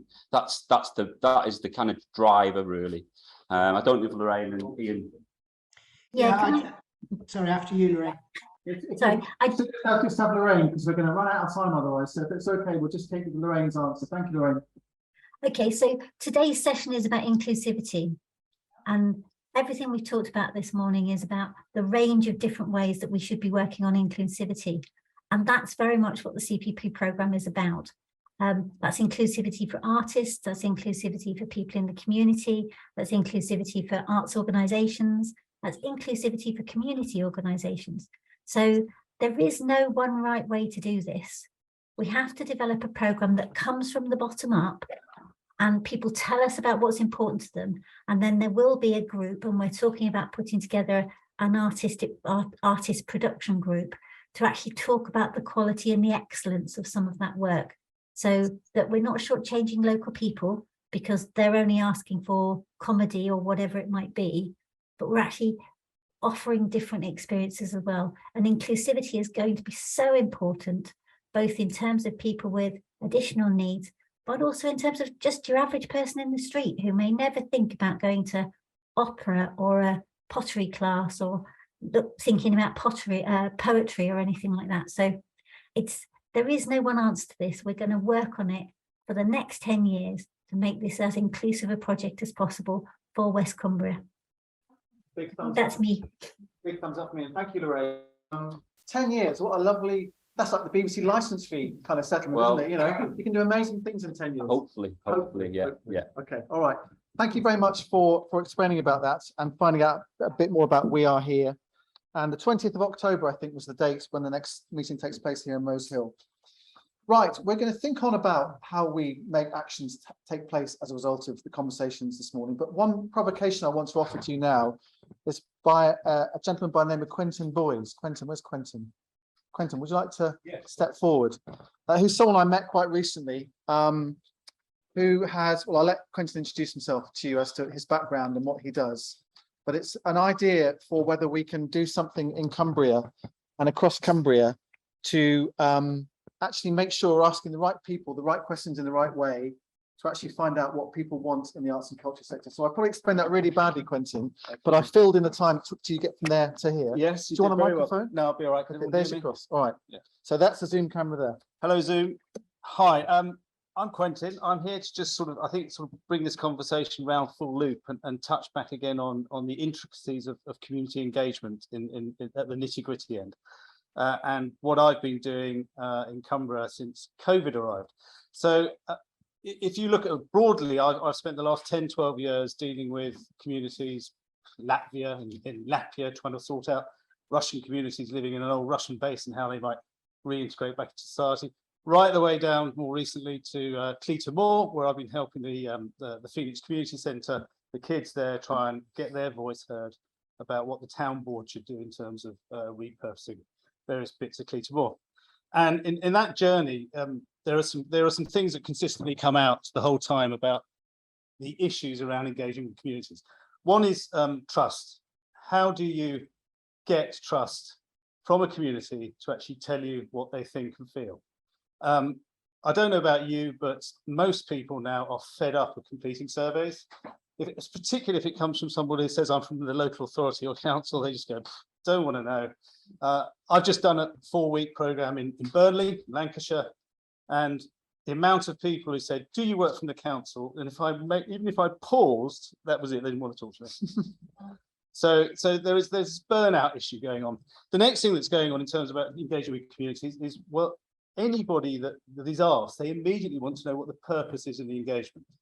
They're fed up of having their voice just being put into a PowerPoint deck or an Excel spreadsheet, disappearing into the ether, and they never hear back from whatever it was they said or felt.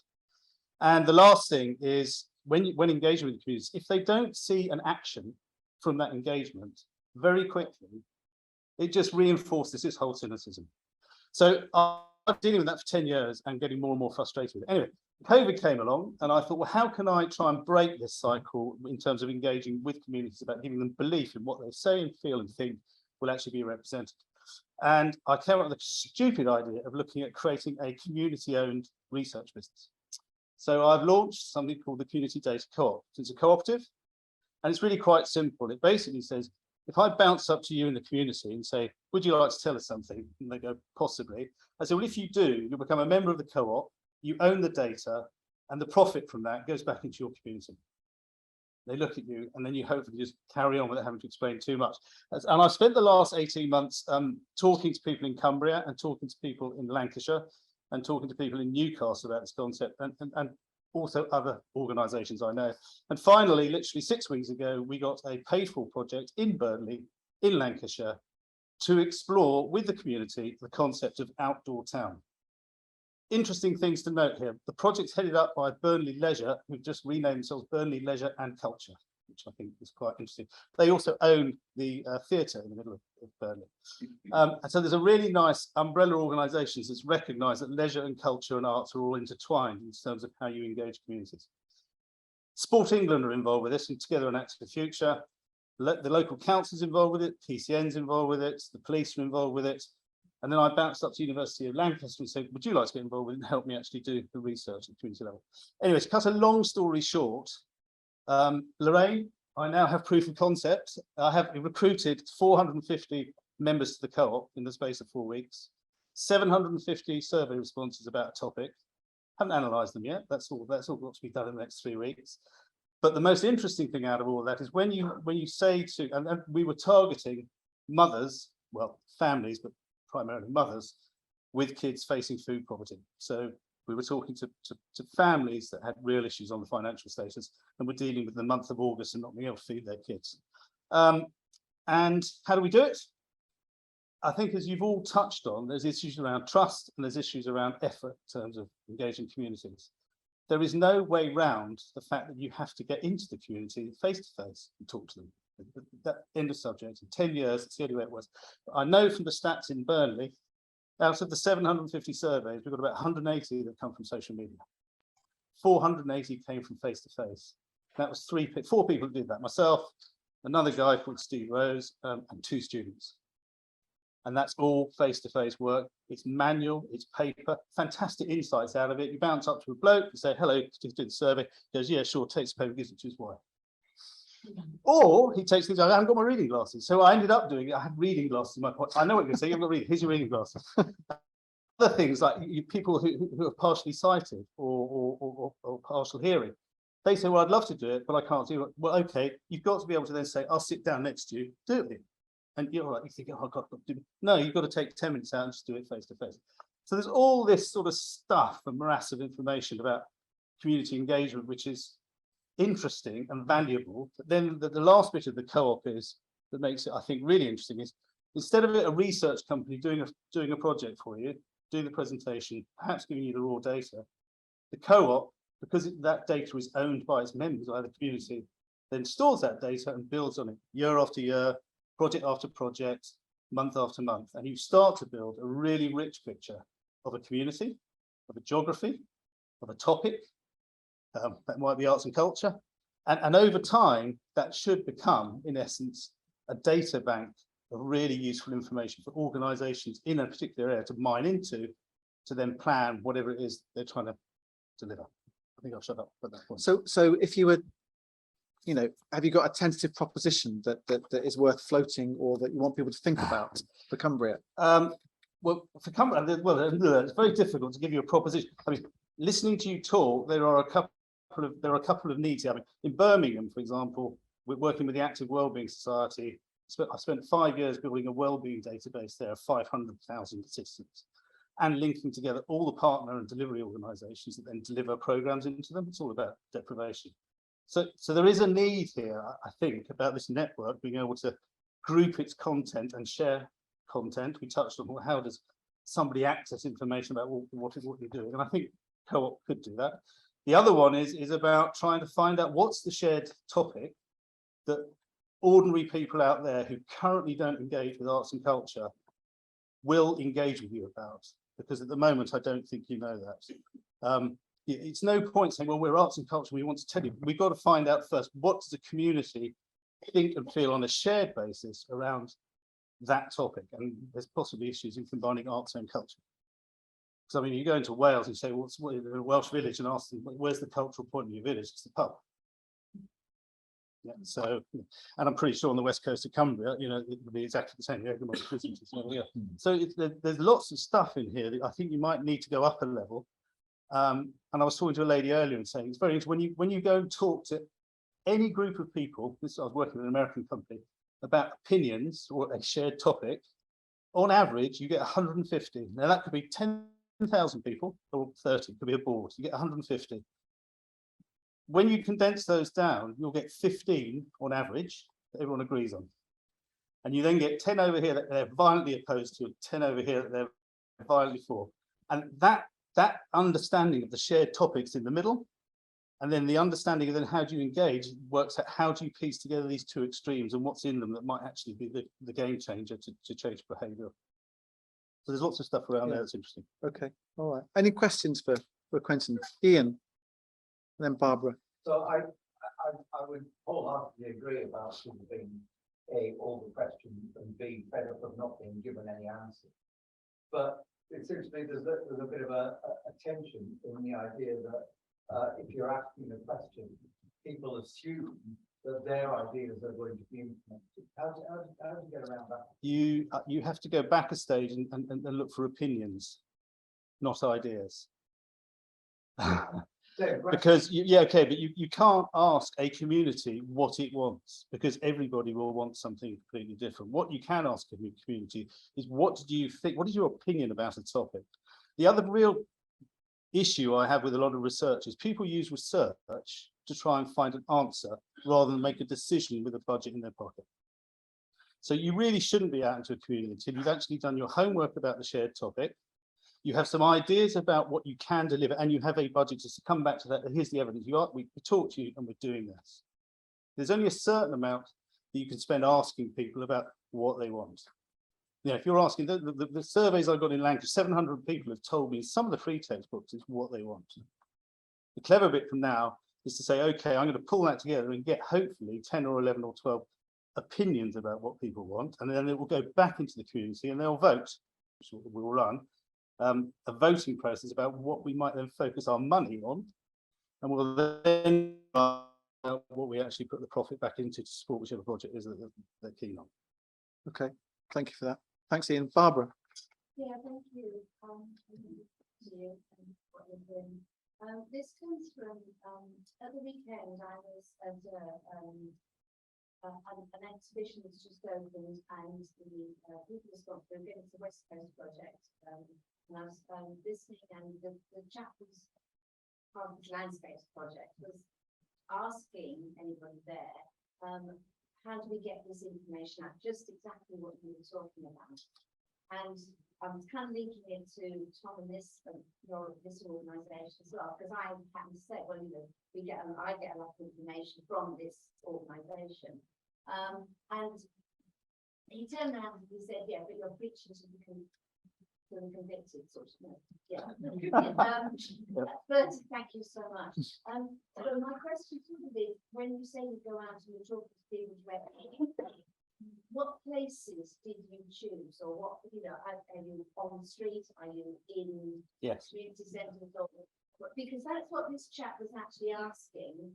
Where do I go to get this information out about this project, which is the West Coast project? So in the Lancaster one, because that's current, it started with the stakeholders. I went bouncing into the stakeholder meetings. I said, who within your organisation knows most about the community but which you serve? Can I go and talk to them? I then went straight to them. I then asked them to direct me to somebody else. I was going away and away and away from authority to the people that I thought really knew the community about within that organisation. And having done that, we then picked events that these delivery partners were doing, and we just parachuted into them. So I was in parks, community centres, food halls, swimming pools in the evening where parents are watching their kids, learn to swim. So literally just parachuting into events and barefacedly going up to people, 460 odd, saying, hello, this is who I am, this is why I'm doing it. This is the benefit to you that we're going to put £1,500 back into the community projects. Will you help? I think that's what we're saying. Okay, all right, thank you for that. I think it's a really interesting idea, really interesting concept, which needs, thinking through. And well, we'd love to have a Cumbrian client. Absolutely, absolutely. Okay, thank you very much indeed, Quentin. Right, we're racing towards lunch, and I don't want to keep you from being delayed for your lunch. And Dave is going to play some nice tunes as well for us all as well. Kate, did you want to just do a bit of a summary? Just before you do that, I'm just going to play just a very short film that Saj has passed my way, which is just something that's going on later next year.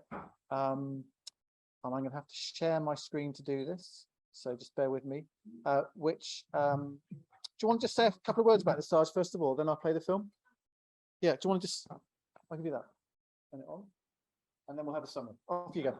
This is basically an idea that, well, one of our aims at Multicultural Cumbria, one is to have a international culture and heritage centre. And the International Cumbria Wide Arts Festival and the Festival.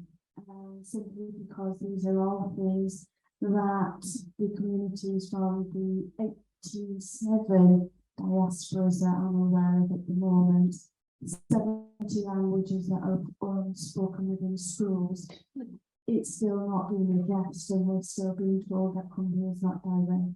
It is diverse, but there's nowhere to come together. So for Multicultural Cumbria, we're not an arts organisation. We are an organisation that is about promoting the diasporas as an asset to Cumbria, rather than thinking that they're taking our jobs or they're doing that we have to support them. It's not the case. They want to have a life here. I want to go to a restaurant and really have a meal that is some. I still can't do in Carlisle, having lived here for 45 years. Have to go to Newcastle. We have all this talent here, and we really want to build up the diaspora talent and have more representation. So I think everything that's happening is brilliant, but that representation from the different diasporas still isn't there, and that does need that effort to really encourage them and support them and put them at the front and lead from them rather than trying to help them, because while helping them is great, it's the other way where we need to really listen, and I feel having to explain that format where it is about listening to us about our culture and our heritage and supporting us in being able to promote that. You're all right. So this is really just the idea, and to me it's really simple, and the simpler we keep it the better, but coming together and collaborating, which is what we've always been about. Okay, so this is an event taking place next. No, it's not happening yet, but that's why we're here, because that being a plan, yeah. More inclusive means we have to really recognise what's out there. And this is the year we've got for April 2023, but we need everybody's help to participate and empowering, enabling and engaging diasporas. So we are doing Culture Bazaar, whoever knows Culture Bazaar as well, but it's time to really come together as a county. Okay, thanks, Sash.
so that's the 20th of April. That's the underneath the UR screen sharing bits of next year. That's the plan. That's the ambition. And I'm sure there'll be much more communications and marketing about that between now and then. Thank you very much, Saj. Thank you.